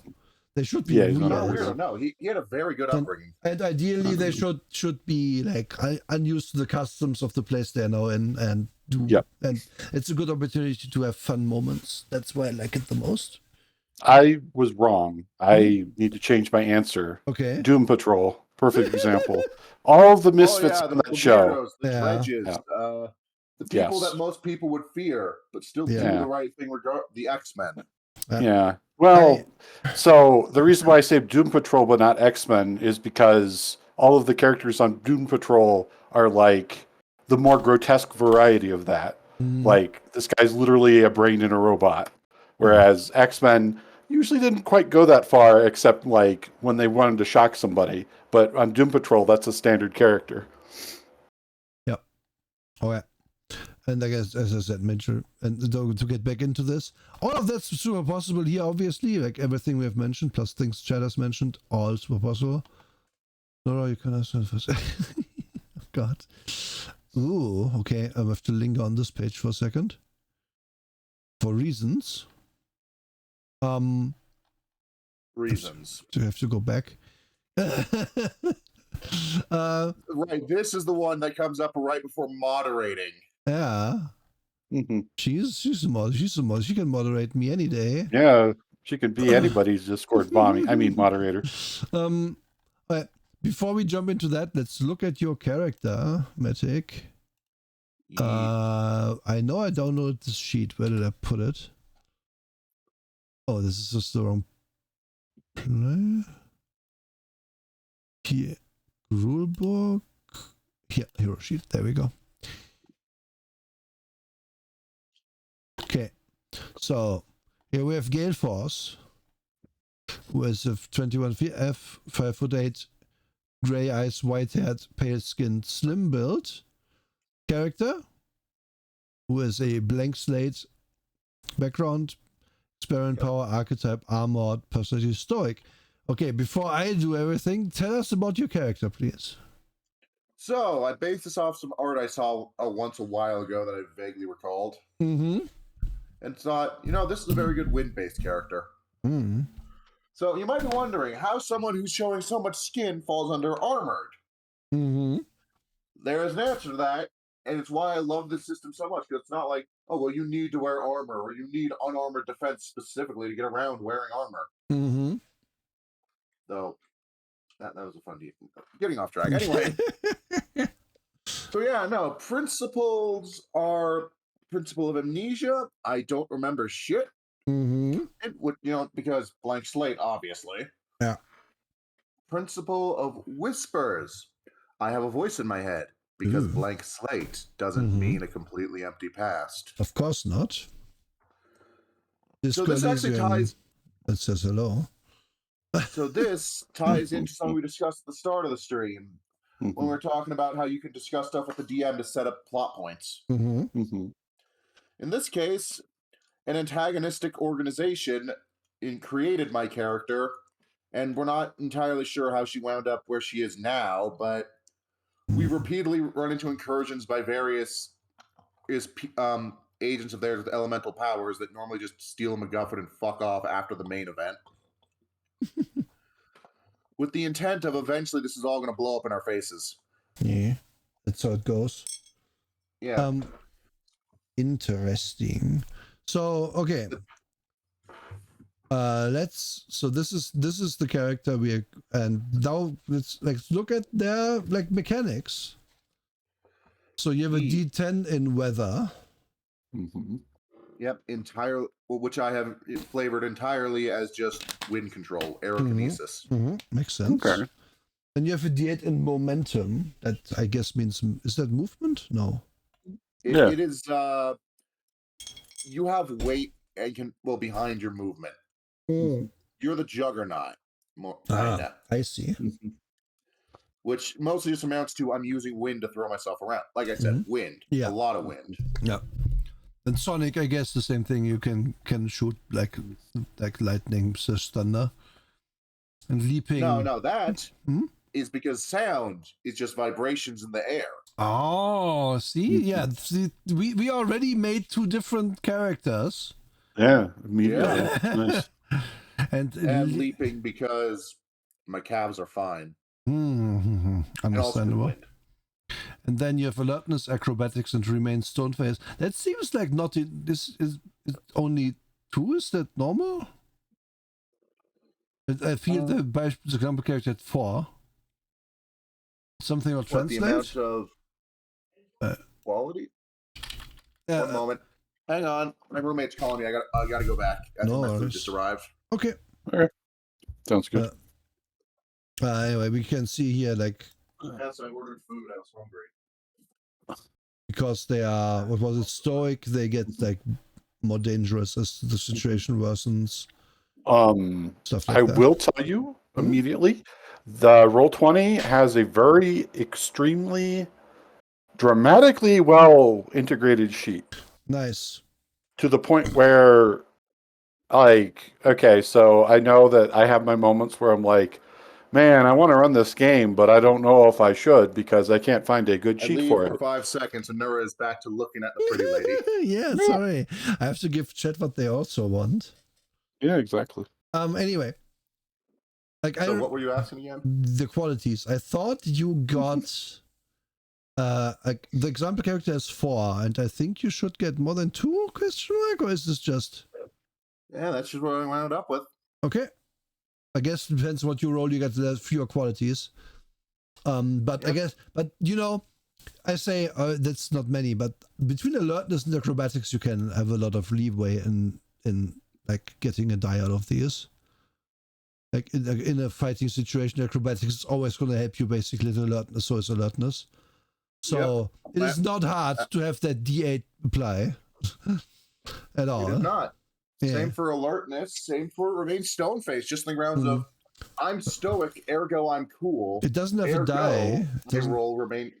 It doesn't have a die in this. That should have a die attached to it. That's weird. Is it a D10? I don't remember. Okay, whatever. It's maybe it doesn't translate fully, but sometimes sending these around. Something seems to have broken on the sheet. But aside from that, that's fine. It's the one thing that's broke. And then we have the abilities, which are a bunch of them, which. Unflagging. Yep. What do we got Start here? Of your turn, remove a penalty on yourself. Noise. Yeah, no. So the first session, the DM assigned a penalty to me. The first thing was like, oh, yeah, now you're debuffed. The windstorm around me casually rips the restraint to pieces. It's the start of my turn. Nice. Now then. Nice. Yep. And again, you make these choices and then you have a character. It's 1, 2, 3, 4, 5, 6, 7 green, 2 yellow, 3 red. So you have 12 abilities here and then 1 out ability. Yep.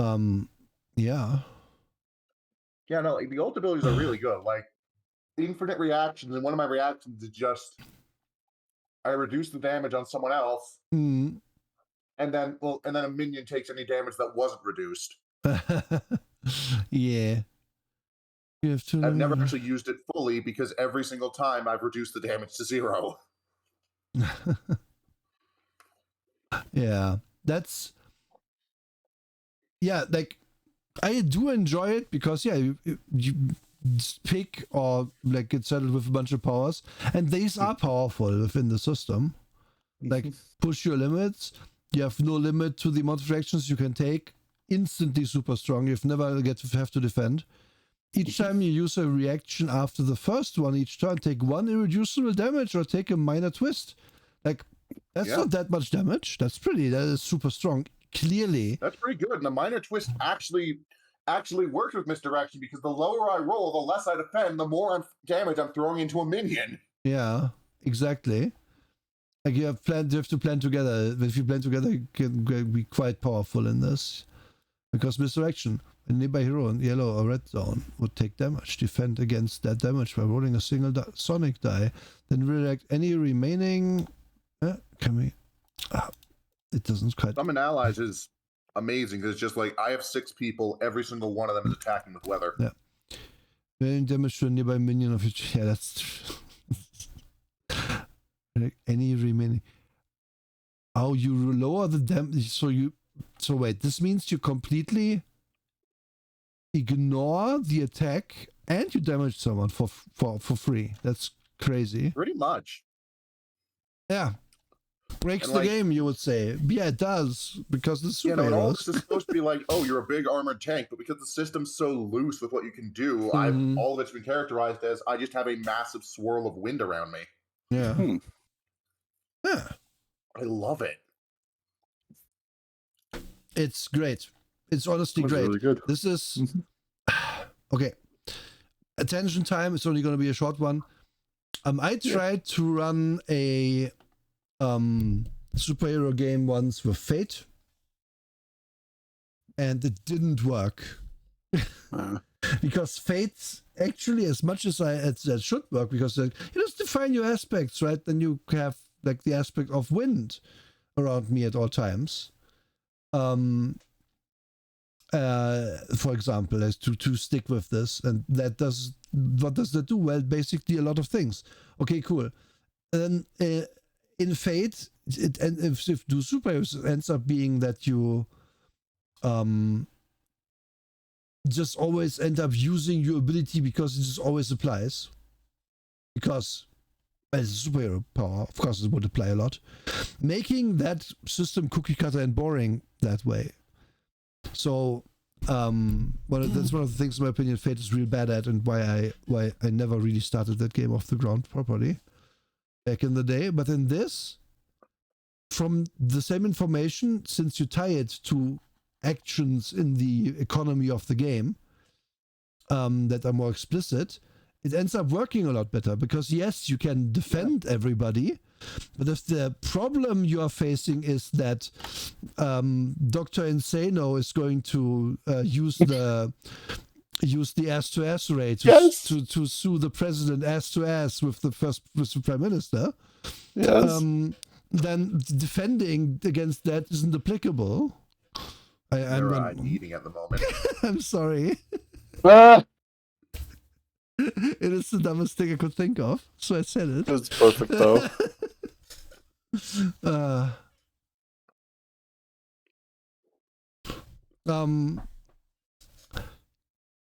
And it's up and also since it is defined, I as the DM can make a combat that's challenging, or that still works with the limitations put on this, or conversely too, maybe the first time you face the villain is outmatched because they didn't expect the team to show up. So how likely is it that we're in the middle of nowhere, Ohio? Where the hell did you four come from? Exactly. How likely is it 3 to 5 random guys just happen to be there when I do my plan? What the fuck? I will be back. I didn't do it in New York. Yeah. And that also works. Like long term, obviously, you might find like a bit of a cookie cutter thing, but then the DM can be like, "Hey man, like it's just kind of OP this combo. Can we just not have it? I'm struggling to come up with stuff to do." And then Yeah, the player I can be like, mentioned "Yes, I beat you," but also okay. Like I mentioned, our team is 4 tanks. Mm-hmm. We all feel distinct. Yeah, I believe it immediately. The system is great. Like I'm very happy. I'm very happy we chose to do this one. Oh yeah, this is great. Like it's given me a lot of ideas. Yeah. Especially the quote unquote crisis system built in with the GER system. Yeah. Yeah, no, that's the other thing. It's like you can defend all you want with misdirect, but by the time you're in red, you usually only have 2 turns left anyways. Mm-hmm. Yep. Mm-hmm. Like, but what it allows you kind of with push your limits is to be like, okay, y'all don't defend anymore, just do other things. I'm defending for the team. So but of course, like in a system where everybody has defensive powers, maybe it isn't even that good comparatively as it would be if you have a bunch of strikers with you instead. But I digress. This is cool and I like it, and it's like superhero teams usually are mismatched a little bit, so it makes sense that its powers would double and triple up, for example. It's also good. You want a balanced superhero team, you'll get the Avengers. You want a gaggle of weirdos? We got the Teen Titans. Yeah. Okay. So sorry, I lost my train of thought. Let's go back to book. A lot of GM stuff. Okay, actually not that much, but they give you plenty. This is kind of I read over this, and they give you the information you need. I'm just going to say that because again, we are already 2 hours in. Holy crap! I'm very glad you enjoyed this much. This is real good. I feel this is a great system. Mm-hmm, and I'm glad you agree. Yeah. Oh yeah, it completely is. Like as soon as I saw, oh shit, we're rolling 3 different dice, I was like, oh no, is this going to be like another few systems I looked at? No, totally different from them. Like in a really good way. Yeah. And then you see your villains. Villain, as per the rules you make them, are stronger than a single character in terms of the dice they get. But that's okay. Villains should be stronger than a singular character because otherwise it's kind of, why would you have to have a team to fight them? But obviously you are meant like to make them how do I put this? Meant to make them beatable, so to speak. And you can because they are not like, their powers are less rigidly defined. I found, but it works very well to make an interesting guy. And again, this is like a lot of this is also, I'm the ruler of Mordengrad, D8. What does that mean? I don't know. Let's just use that. I have resources because I own a country. Yes. Yeah, pretty much. Like, fuck it. The Latverian legal system comes to my aid. Yep. Yeah. Yep. A bunch of guardsmen appear because we're in Mordengrad. You cannot punch me. I have diplomatic immunity. Yes. Yes. Pretty much. The most powerful element. Yes. Dr. Doom should probably use more. You note that they don't get the progression thing. Yep. Because, well, DM has to make the scene interesting. If you check the DM to this progression, this kind of breaks down. Yeah, it's less the villains progressing and more the heroes are rising to the occasion as the villains be going full force from the start. Yes. You can also see the villain has a 4+ invention, 4+ inventions at 12, 2 to 3 inventions at 10, 1 invention at 8, 2 invention at 6. Like, you have there's stuff that might get used up on a villain, depending. Like if it's a technology-based villain, you can punch his Big Mac to the ground, stuff like that. And yeah, you're mainly meant to make it interesting and cool. Little fuckers. And And then they explain, okay, the environment is important. Like make sure that that's interesting. People want to throw cars, stuff like that. Mm-hmm. And again, there's already 2 hours in, so I'm sort of going a bit faster. Oh no, he gets his mask removed. Oh no. No. Terrible.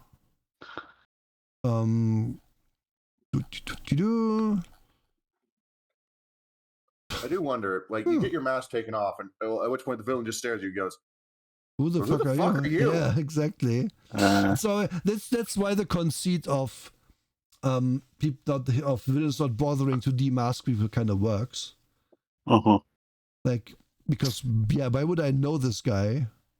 But why would it be important? What's the next section? Like, again, I just want to also point out the art isn't stopping. There's again a whole page and a half here of them just doing comic stuff in this book. So it's just relentless in that, and that's good. Okay, still in the DM section. Yeah, no. Yep. The bullpen. Also use this chapter, creating action scenes, creating challenges, creating twists, minions, blah, blah, blah. So I said there isn't that much DM stuff. I lied. There's also this section where they explain to you in exhaustive detail how to create every single thing you might need in this game. 4 pages on action scenes, 11 pages on challenges, 4 pages on twists, 3 pages on minions because they are basic bitches. A page on lieutenants because they are basic bitches who are strong. And then 32 pages on villains. Yeah, and so they go all out in that section. Fucking great. We are not looking at any of it because no time, but it's good. No time. There's so much in this book, and it's so good. And then here is your, I believe, sample adventures, right? Yes. I think the only part of the DM section that I would say maybe you should like take a moment just to look at page 208, creating villains. It shows you a quick reference table that starts there. And the archetypes are of course different from the archetypes for heroes. Oh yeah. And it's good. Oh yeah, I want a ninja villain. Suggested signature, weaponry, strength, wall climbing. See? The 10, the 88, and the 8 role-playing quality. Suggested alertness, close combat, criminal underground info, and stealth. 28 points. And they even have the one at the bottom of it, underpowered. Yeah. I like that. Perfect. Yeah. And then you can yes. The Toilinator. Click on it, go there directly, and they explain more what this person has. And then you pick from this, and then you make the next guy. Yeah. Like, it follows certain rules. But again, like, if all of this is the ninja, then you can, like, okay, this is what the ninja gets. And choose 2 of these abilities. Like, I could make 3 ninjas in this and not double up on an ability. And that's true for all of these. So there's a potential for a lot of villains in this.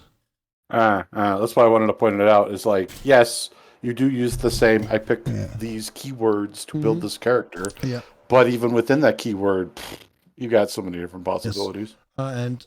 And Zavik, if you have a question, please ask. Yeah, that's cool. Yeah. 240 is where the next page was. I believe. Was it even later? Was even later. Oh my god. Yeah. There you go. Who is the Nora? I'll explain. I'm Nora. I'm a vampire who is in horny jail for my horny crimes, which I didn't commit. I am from Germany. I like role-playing things. I like gaming. I like creative stuff, and I do TTRPGs and things. Hello. Okay, we have the sample adventures, which I'm not going to spoil. Yeah. So actually, let's just go up and find whatever the next section is.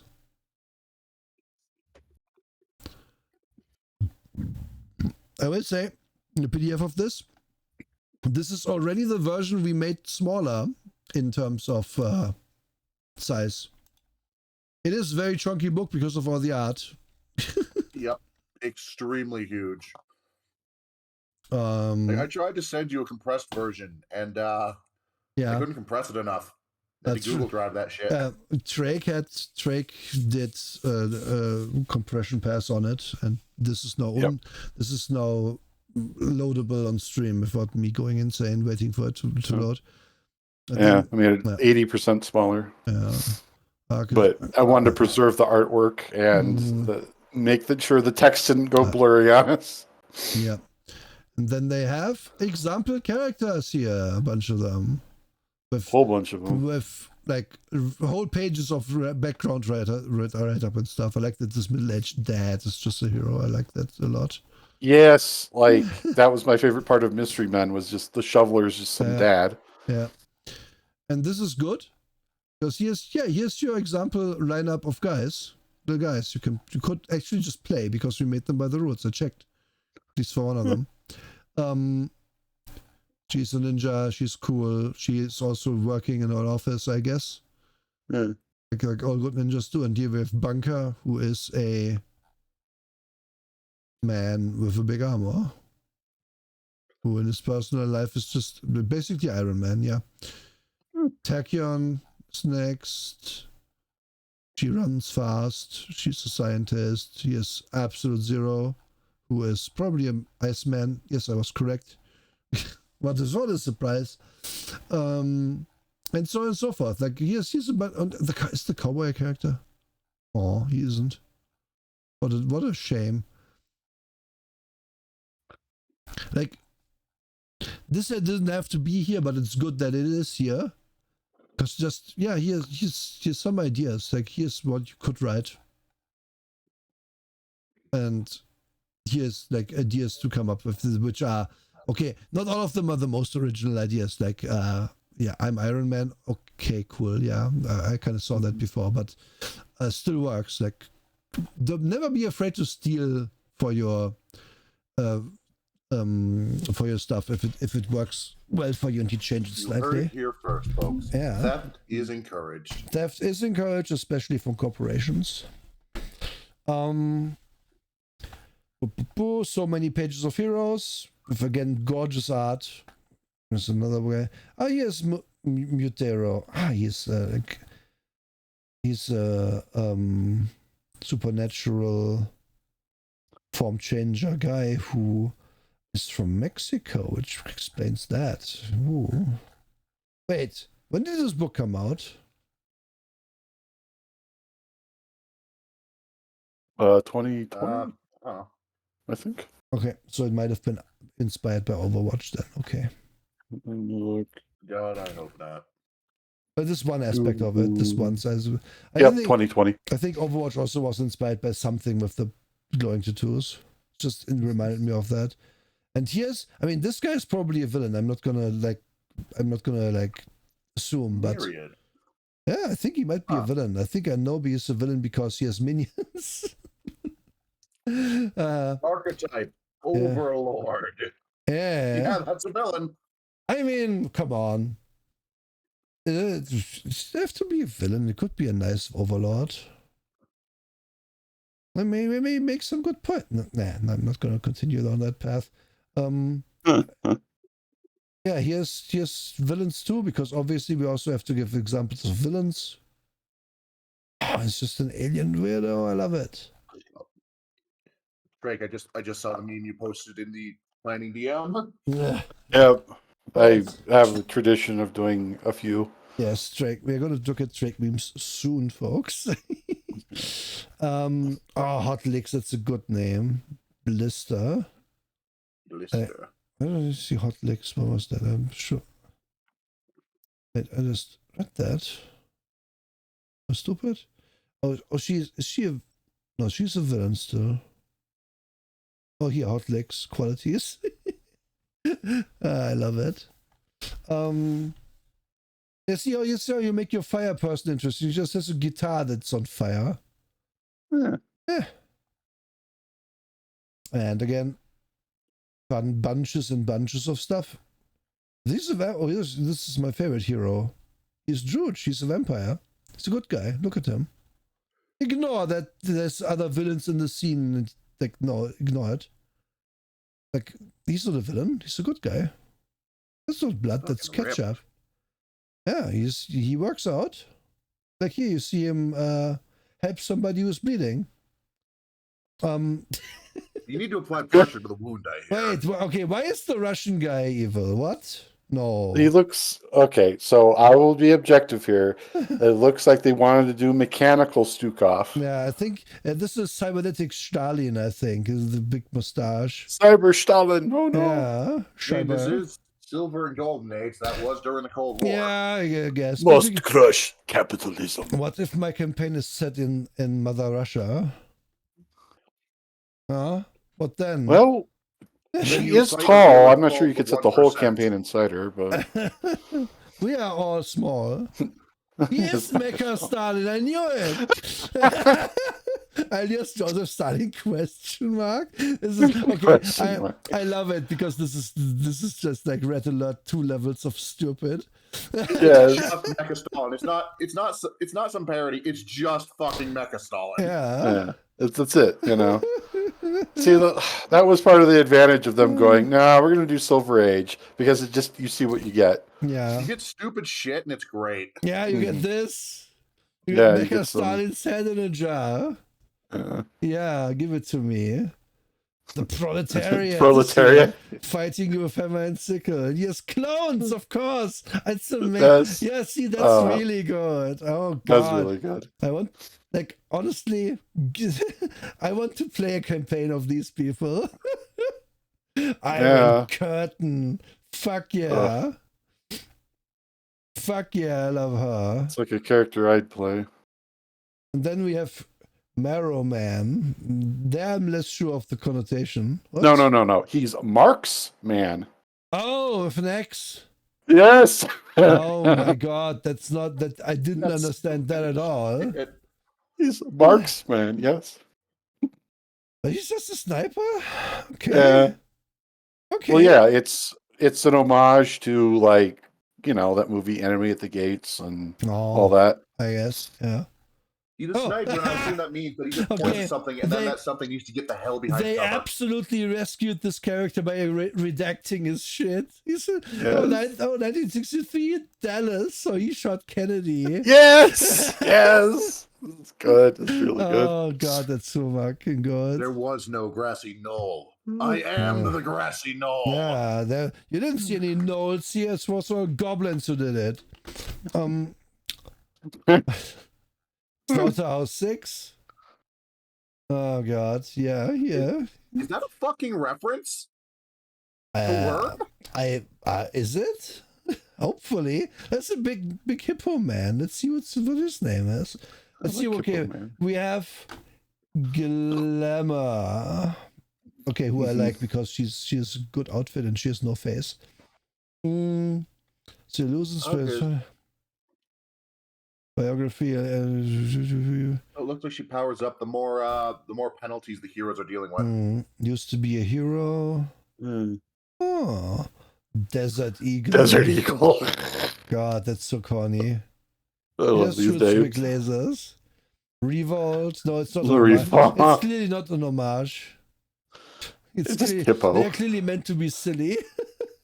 This is supposed to be Rhino, but it's hippo. Yeah. If you don't know what we're talking about, the Slaughterhouse, what are they called again? Slaughterhouse 9 in Worm are the main villains of the whole thing, basically. Well, okay, so it's probably just a reference to the same thing the 9 were referenced to the book Slaughterhouse 5. Yeah, true. Yeah. True.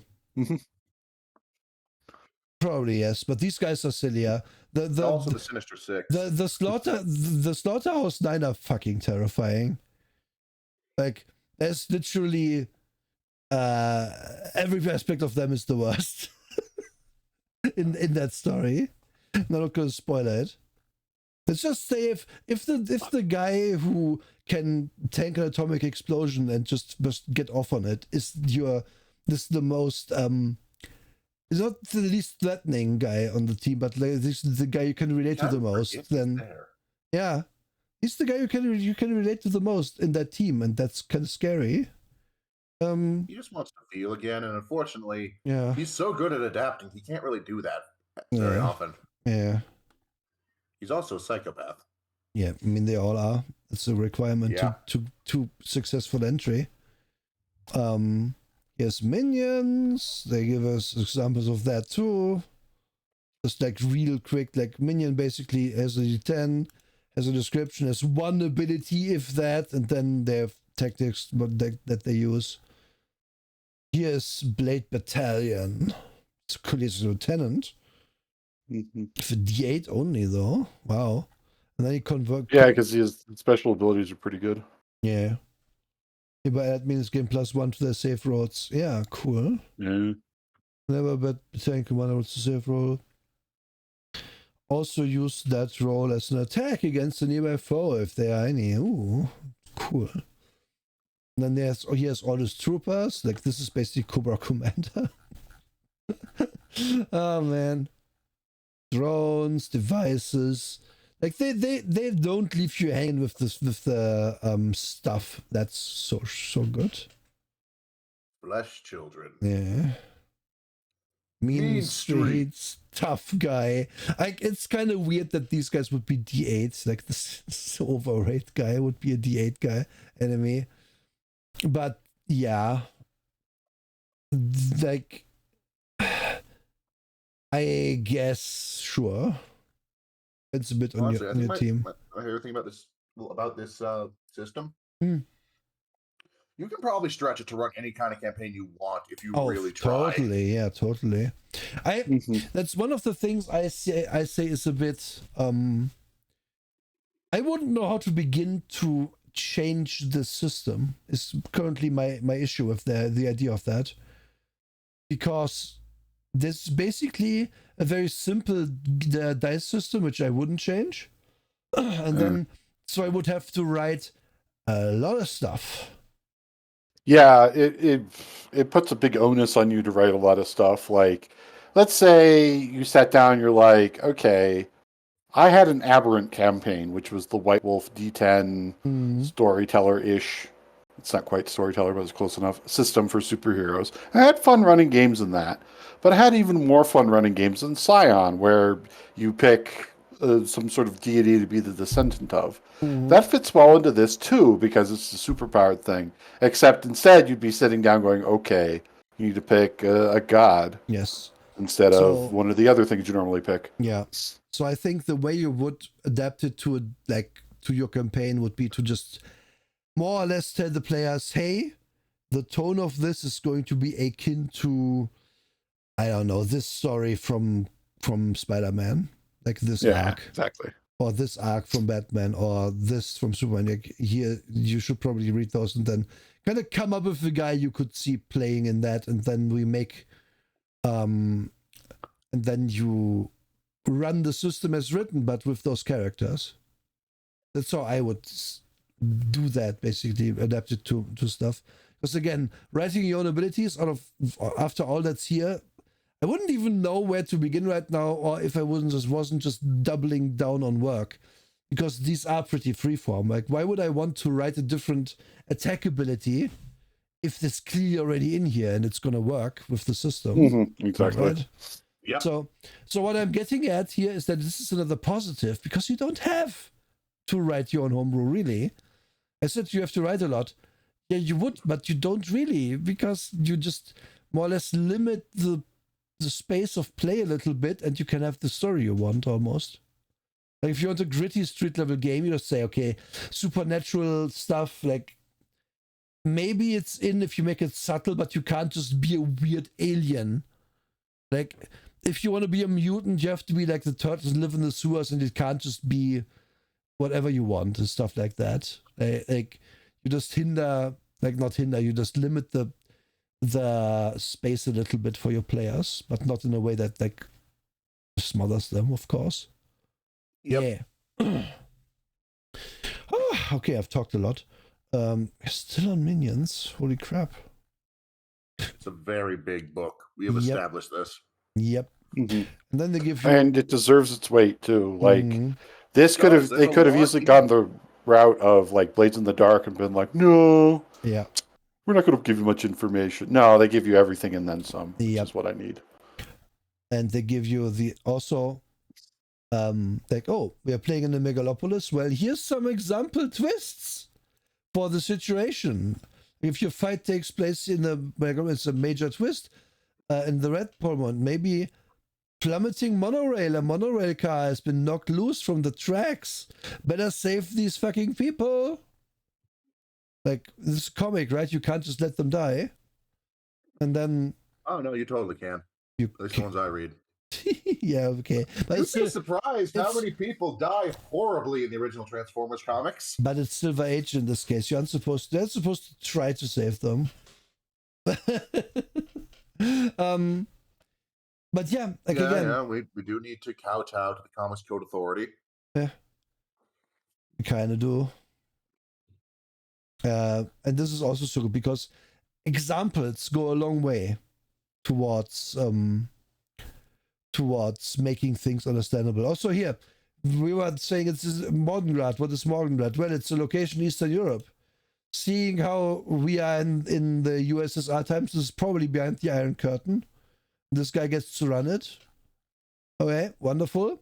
Here's just some old-timey The Ruins of Atlantis place, so on and so forth. And now, appendices. What is this? Well, these are all your fucking things explained again.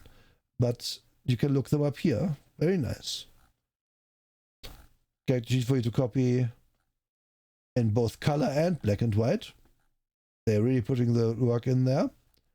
What is this? Sheet. Oh, this is the ability sheet, right? No, is it? Not sure, but no. Villain sheets. And then we are actually at the end of the book. So hell yeah. Be a hero. Save the world. I don't wanna. Let's go back to the most important page of this book as we talk about our conclusions. Of course you will. So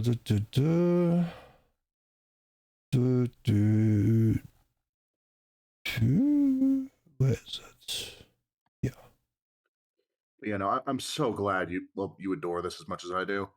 It is It's super really good. It's super duper good. Yeah, honestly, I was so stoked when this turned out well because I was very scared that it wouldn't because it's a superhero game, as I said. So, well, there's a tradition in this podcast, which I have stolen from other podcasts that do similar things. As we've established, stealing is okay. Yes, indeed, and so we will do it now. And we'll start with Drake because putting Matic on the spot immediately would be mean. Drake, what is your least favorite thing about this book? Least favorite thing. We've talked about how many options there are, but an inexperienced DM, if they went off the rails even slightly with this, I could see problems piling up very quickly, and that can be really hard to handle for a first-time DM. It's unlike other things that we've looked at that we've said are good. There is a lot of the first time you do this, you probably should stick to what the book says.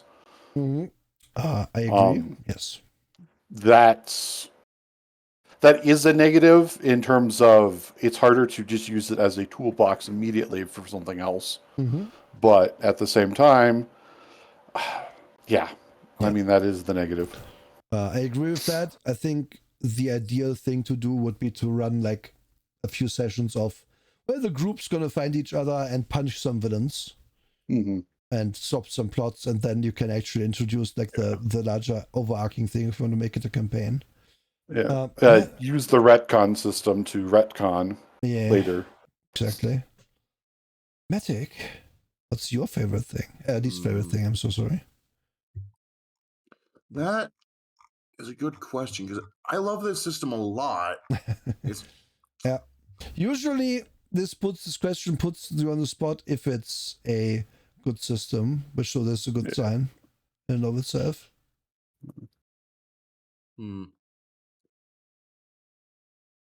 Lack of Shay in the book is what Savik says. Yeah, that's because Zavka Shay. He wishes to be everywhere. What was I thinking? I think. There's Again, gotta be something. good sign. I don't just want to say what Drake said. You can. In this case, I would say it's valid to say that. Yeah. I mean, I have a petty thing I mentioned. The fact that you don't really gain strength as you go beyond hero points. Okay. Yep. I understand the lack of a level up system is pretty good in this case for setting the tone. Yep. But at the same time, it also means that whatever abilities you have, however you assign them, that's pretty much what you're stuck with until such point that you can rework the character. Yeah. Okay. That is I think a very valid one, and I wish they had like an option to be, oh yeah, we are starting superheroes, so we don't have everything yet. Like we will gain, for example, certain abilities later, or we gain like dice to our thing later as we grow into it, like a Teen Titans kind of thing. It would be neat. I know, but I think exactly. But that I think to defend the game here, they wanted to do establish superheroes, do the superhero thing game, and they hit that ball out the park as hard as they could. My least favorite thing is the font use of their one, because it tripped me up and I thought it was an I. That's true. That's you roll your dice, and if it's from I to 3, you sunk their battleship.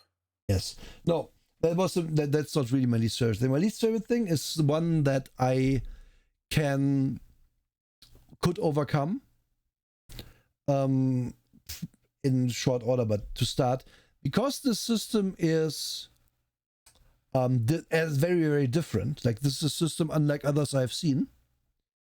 My like automation brain that tells me, okay, you can just do it, like you remember how to do this from other games. For like specific for DMing, this doesn't go off. So I would need to put a lot of brain power into DMing this the first time as well. Because like, if I, for example, say, tomorrow I will likely run a game of Fabio Ultima for my real life friends. And I, without needing to read that book again, feel confident in my ability to do so, off of having DM'd a long time.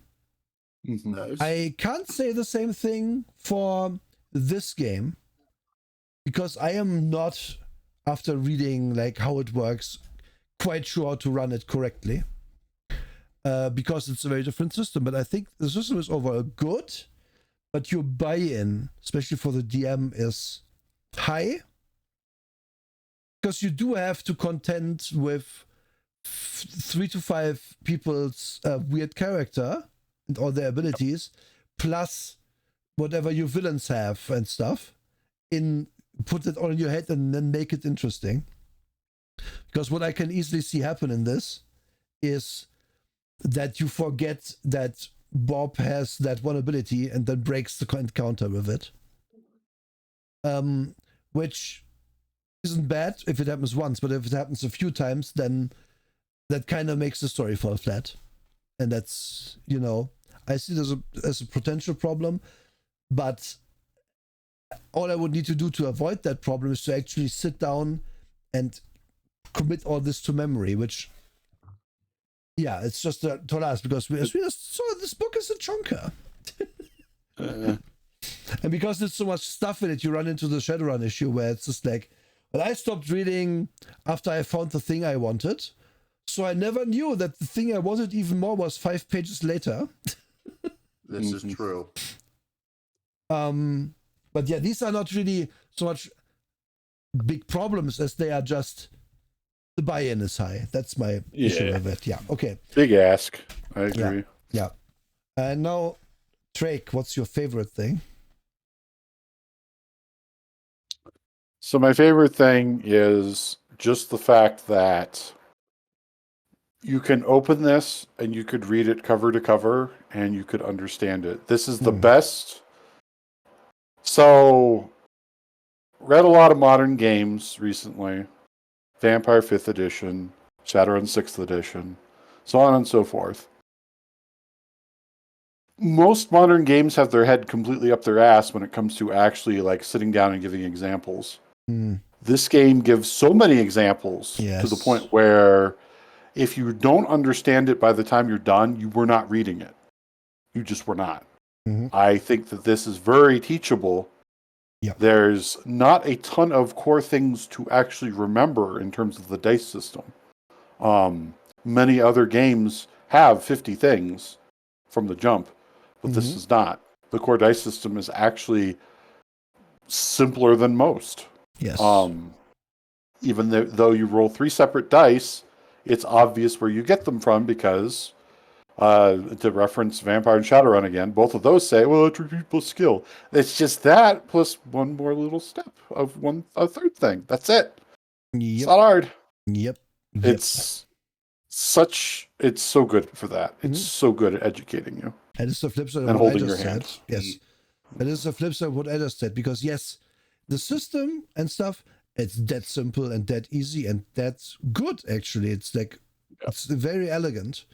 Only the stuff is all the stuff is what I'm saying is the buy-in, not the system. The system we all understood after I explained it on a podcast. Like the audience probably understood how it works. Like, it's not hard. And that's great. That is great because you can never get stuck in this, not knowing what to do. You can only get blindsided from all angles by stuff you didn't remember someone could do, right? Yeah. As I think you weren't there when we explained it in your defense. Matic, what's your favorite thing? Probably, well, as I keep harping on about, the fact that you can flavor yourself in pretty much any way you want. Yes. That at the end of the day, you are taking numbers and essentially just painting a character over them. Yes. And I love that freedom. Like, you don't see that in other games. At least not that I've played. Indeed. It's always, this is exactly what it does. This is how much weight it can hold. Yep. This is how it does it. Yep. You can't put one inside another one. Yep. That is like, let's pick the most basic ass example I could just think of. It's like 2 players rolling a barbarian in D&D.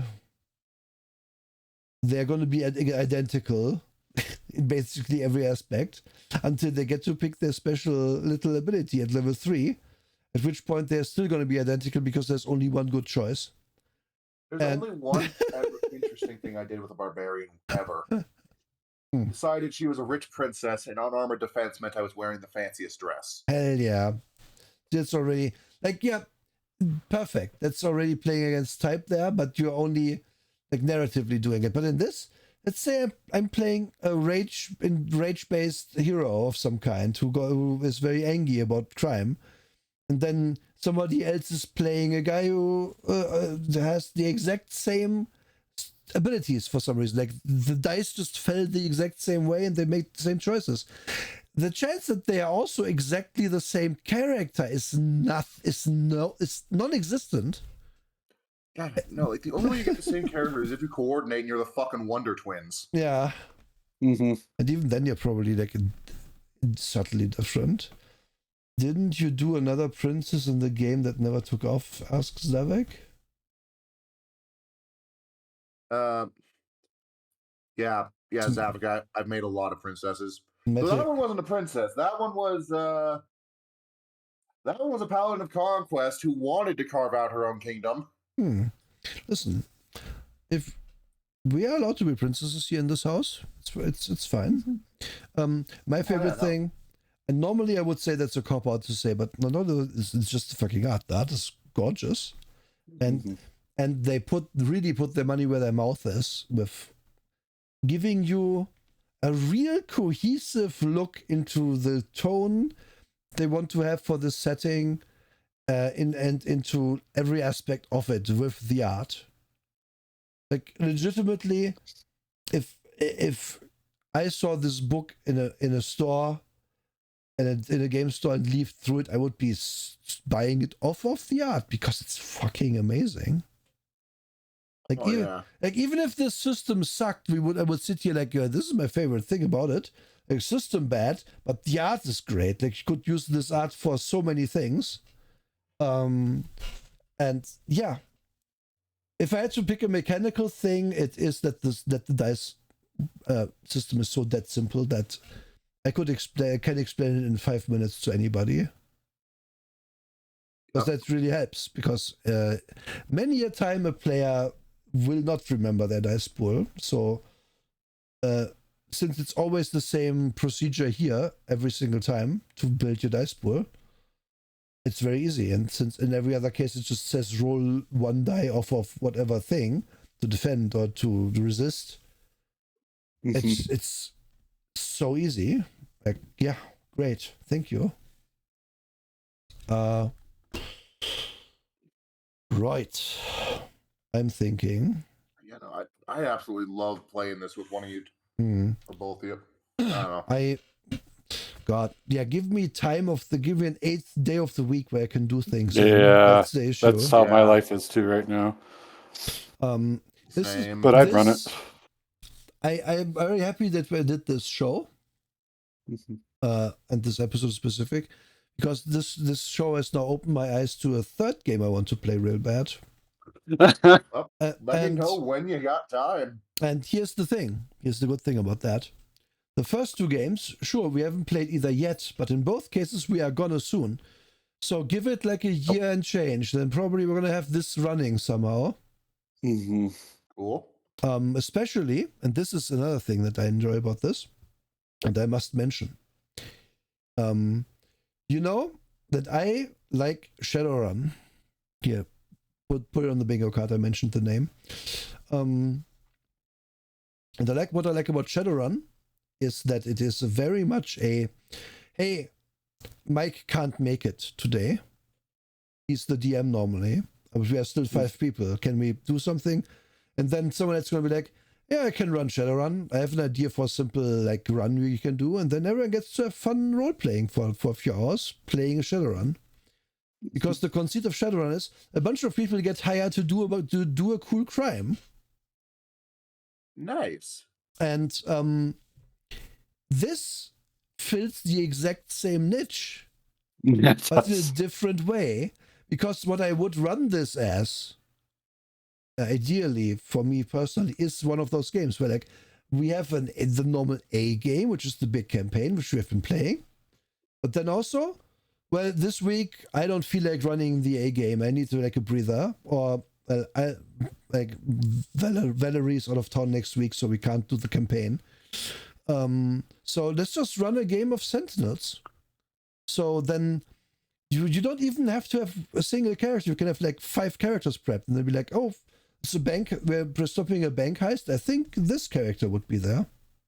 And then you just play a fucking game. And it doesn't have to be a big story, because if the villain has a big ray gun pointed at the orphanage. Just stop him or go. Like it's so easy. It's very easy. And that's where I think where this game shines, and where it then also matters less, in quotation marks, that there is no progression in it. Because if it's like a pickup game, where once you have done the work of having characters prepped, you could just like basically pick it up very easily. And then sure, this week I'm playing a different character. Does it really matter in the grand scheme of things? Not really. She does look like Madame Gwen Katsonia, is true. Okay, there's a question from the audience. How would you run this game from the villain perspective? I wouldn't. Here's the thing. You wouldn't have to run Goody Two Shoes heroes, but the way it's set up, the narrative only works for me if it's good guys. Because you're stopping someone's plot, you're being reactive a lot. Yeah. And good villainy needs to be proactive. But that's not the point against this, because well, they're good. We're playing the good guys. It's fun. Okay. Oh, God. Villains are fun, though? True. I, off the top of my head, I wouldn't know how to do it, though. I must be real with you. Because I don't think it would work very well to do this like that. I just wouldn't. The way I would see it actually is Zavik. Here's how you do it. You just take turns DMing, because the DM runs the villain this time. Oh, and one of the heroes just one of the anonymous man. One of the heroes is out on no, not one of the heroes becomes the villain. My point is, this week I run the game, so my hero isn't there this week, but they will be back next week from their vacation time or whatever. So now I run my villain, have fun with that, and then next week you DM, so your character isn't there, but the villain you made up is there doing evil things, and that's how you kind of that makes a lot of sense. Get to run the villain without. But because the real question there is how many times have we seen a villain team that actually is stable at all? It doesn't matter. It doesn't happen. Yeah. Not often. Anyway. I can think of a few that focus on the fact that they're professionals above all else.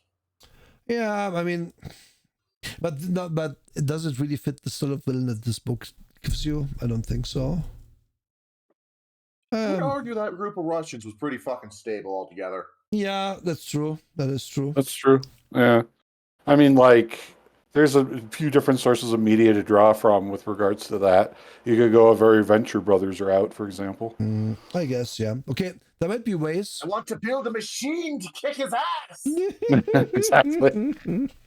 I love the motto. I mean, it's my answer that I wouldn't really know how to approach it. If you two have ideas, please go on. Yeah, that would be it. And then I will refer back to City of Heroes again. As your villainy continues in a given scene, that means that the heroes will escalate in response. So you can still use the same escalation bar. You could use it in the same way, or even in a slightly different way. If you can't make your plan to blow up the nuclear power plant by the time that scene has ended, oh no, the heroes succeeded and they stopped you. Do that in reverse. Maybe it's you're fighting more to stall to the end of the escalation bar, and they just don't stay down. I can see these. My point here, I guess maybe I'm just being too cautious, because as I already said, I would have a hard time running this right now because I just don't feel confident in my knowledge of the system. So asking me how to do it the other way around feels not great to me to do right now. That's fair. Maybe the answer would change if I had proper full knowledge of it,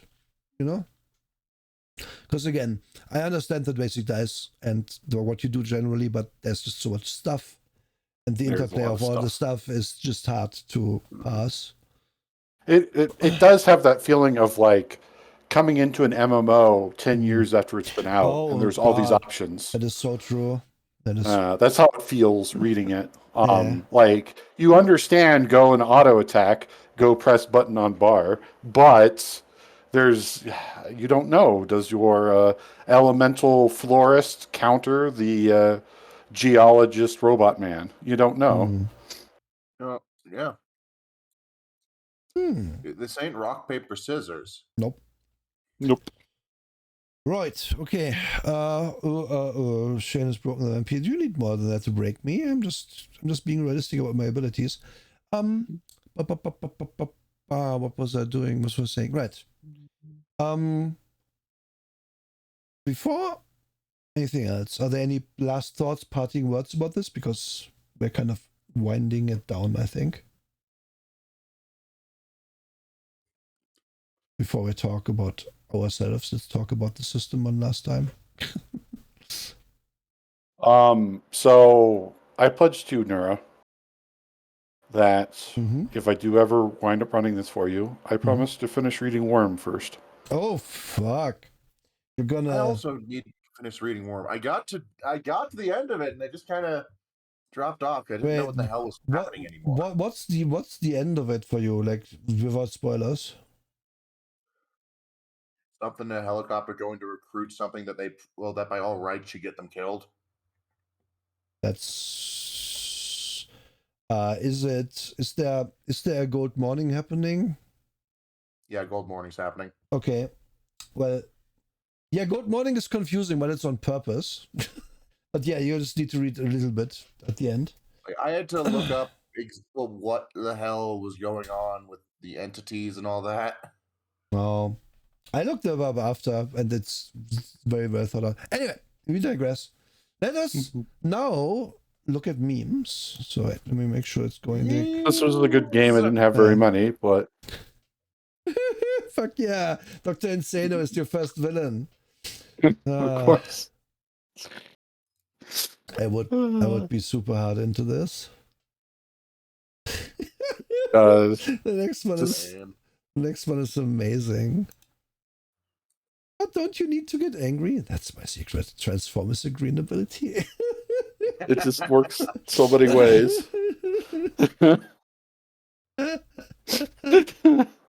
This is so good. And you find out Mecha-san. This is Mecha-san. These are confusing times.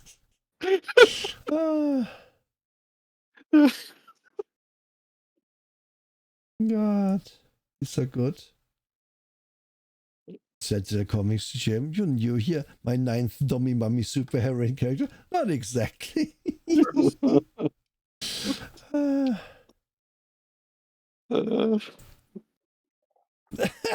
Okay. This is great. Every time you roll dice during Sentinel Comics character creation, your options are endless, but also less than 5.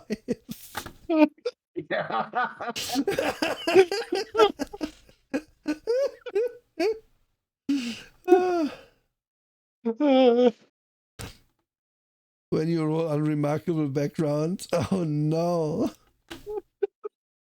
Oh no. Maybe to zoom it down a little for people. Yeah, okay. I used to love dancing. I didn't even see it. It's good. And last but not least, when the entire team picked accident power source. Oh god. By the way, yeah, I think this is if you don't know Doom Patrol yet, never watch Doom Patrol. It's fucking stellar. It's the only superhero show I give an 11 out of 10 to. Yeah. Good. Yeah, Drake's meme game is as usual. It's amazing. My God, that is so true. Yeah. Okay. Matic. Yeah. This was a pleasure. Thank you very much. Thank you very much for hanging out, for being here. Show again. I enjoy hanging out with you. We might grab you for another one, maybe one that we are presenting to get you to read another book. Is that good? Cool with you? Maybe. Certainly. Like, I'll always make time if you want to hang out. Mm-hmm. Okay. Absolutely. So we're gonna see. We do want to keep the show as mostly Drake and I, but we can have a guest every few weeks. Sure, absolutely, and that can definitely be you. Sure. So, and I appreciate that. And also, let's be real, we might want to shield you from some of the heinous garbage we read. So some of it's really bad. Oh yeah, you absolutely want to show garbage to everyone and everything. Just to go, hey, do you think this is terrible too? And then they shriek and die. Yeah. God, they should just send you the Continuum PDF without comment. For what? It's a game about time travel where you have to do homework. You do that, I'm sending you the Aliens tabletop RPG. We already reviewed that. You're too late. Yeah. Fuck! Is it as bad as I've been told? There you go. Have fun.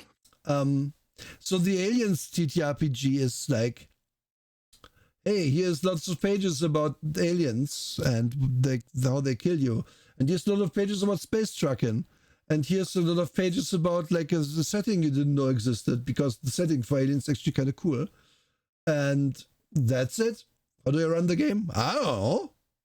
I guess just die to the alien. There was a shit ton of spreadsheets for any given damage.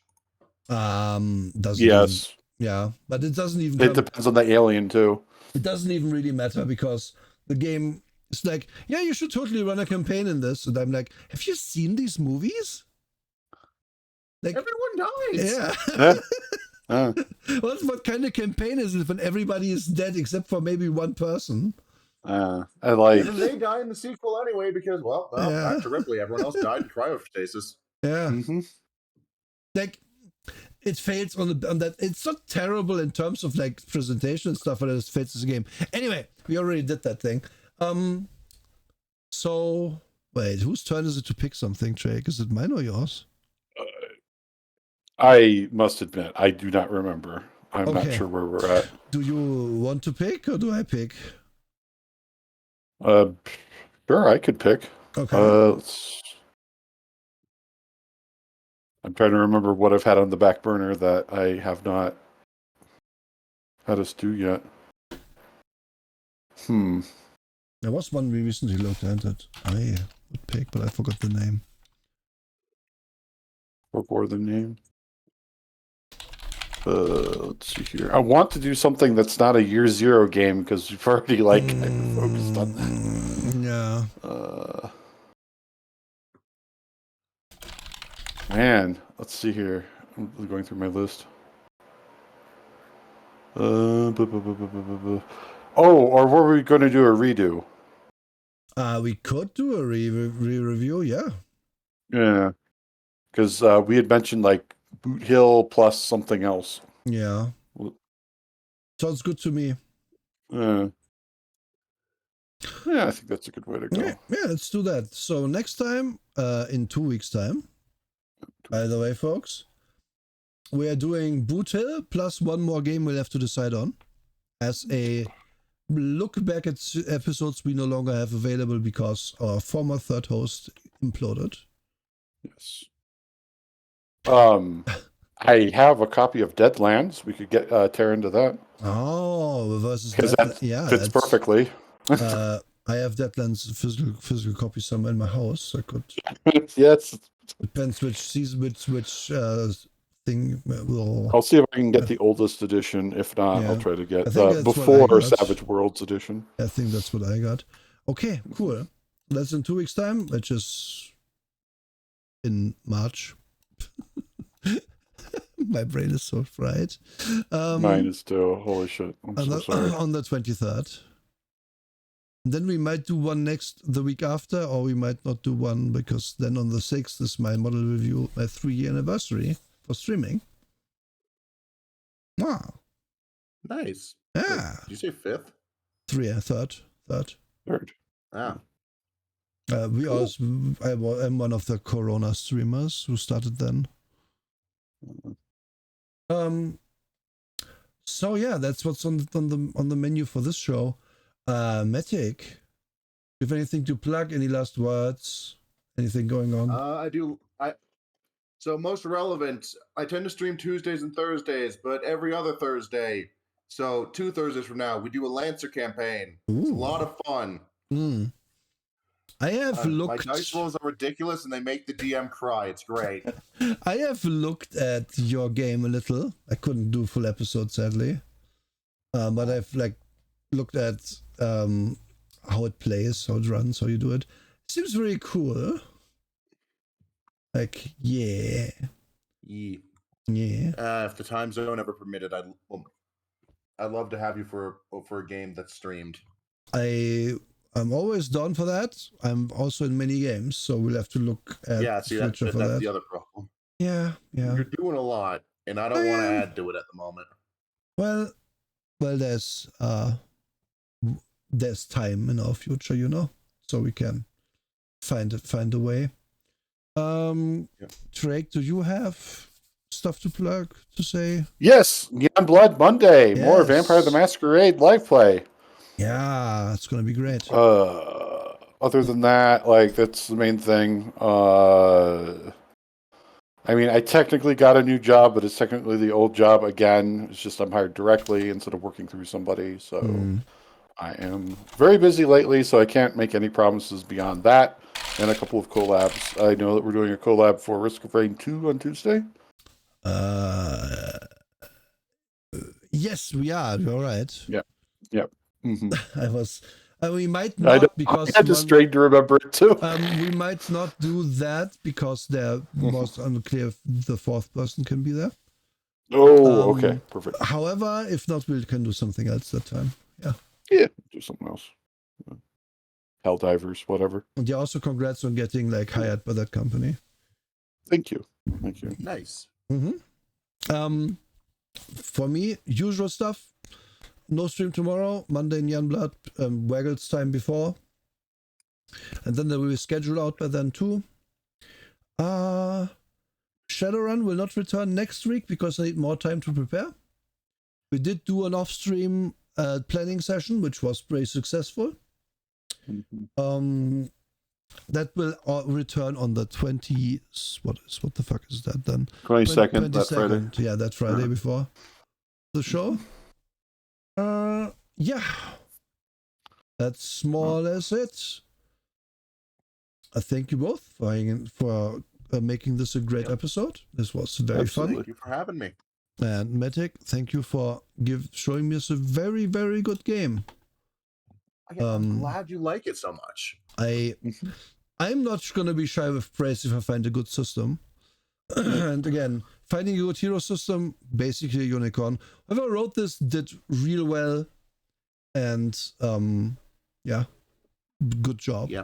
Fucking, that's whoever was, just know who wrote this. No, what I mean is the act of writing a good hero system should put you in some sort of Hall of Fame. Because so many people get it wrong if they go at it with engineer brain. Mm-hmm. And give you a list of, again, it's traumatized by, this is your telekinesis table. You can lift this much weight this far, this fast. If you want to lift less weight, you can make it go faster. And here's a giant fucking table of numbers that tells you how fast you can move a bolt through somebody's brainstem. Yep. It's so shit. The worst. Yeah, no, it's when things get too bogged down in the numbers and specifics that it's just I don't care anymore. Yep. Actually, I guess my ultimate favorite thing about the system is that it makes superhero games playable. Yeah. Yeah. Good job.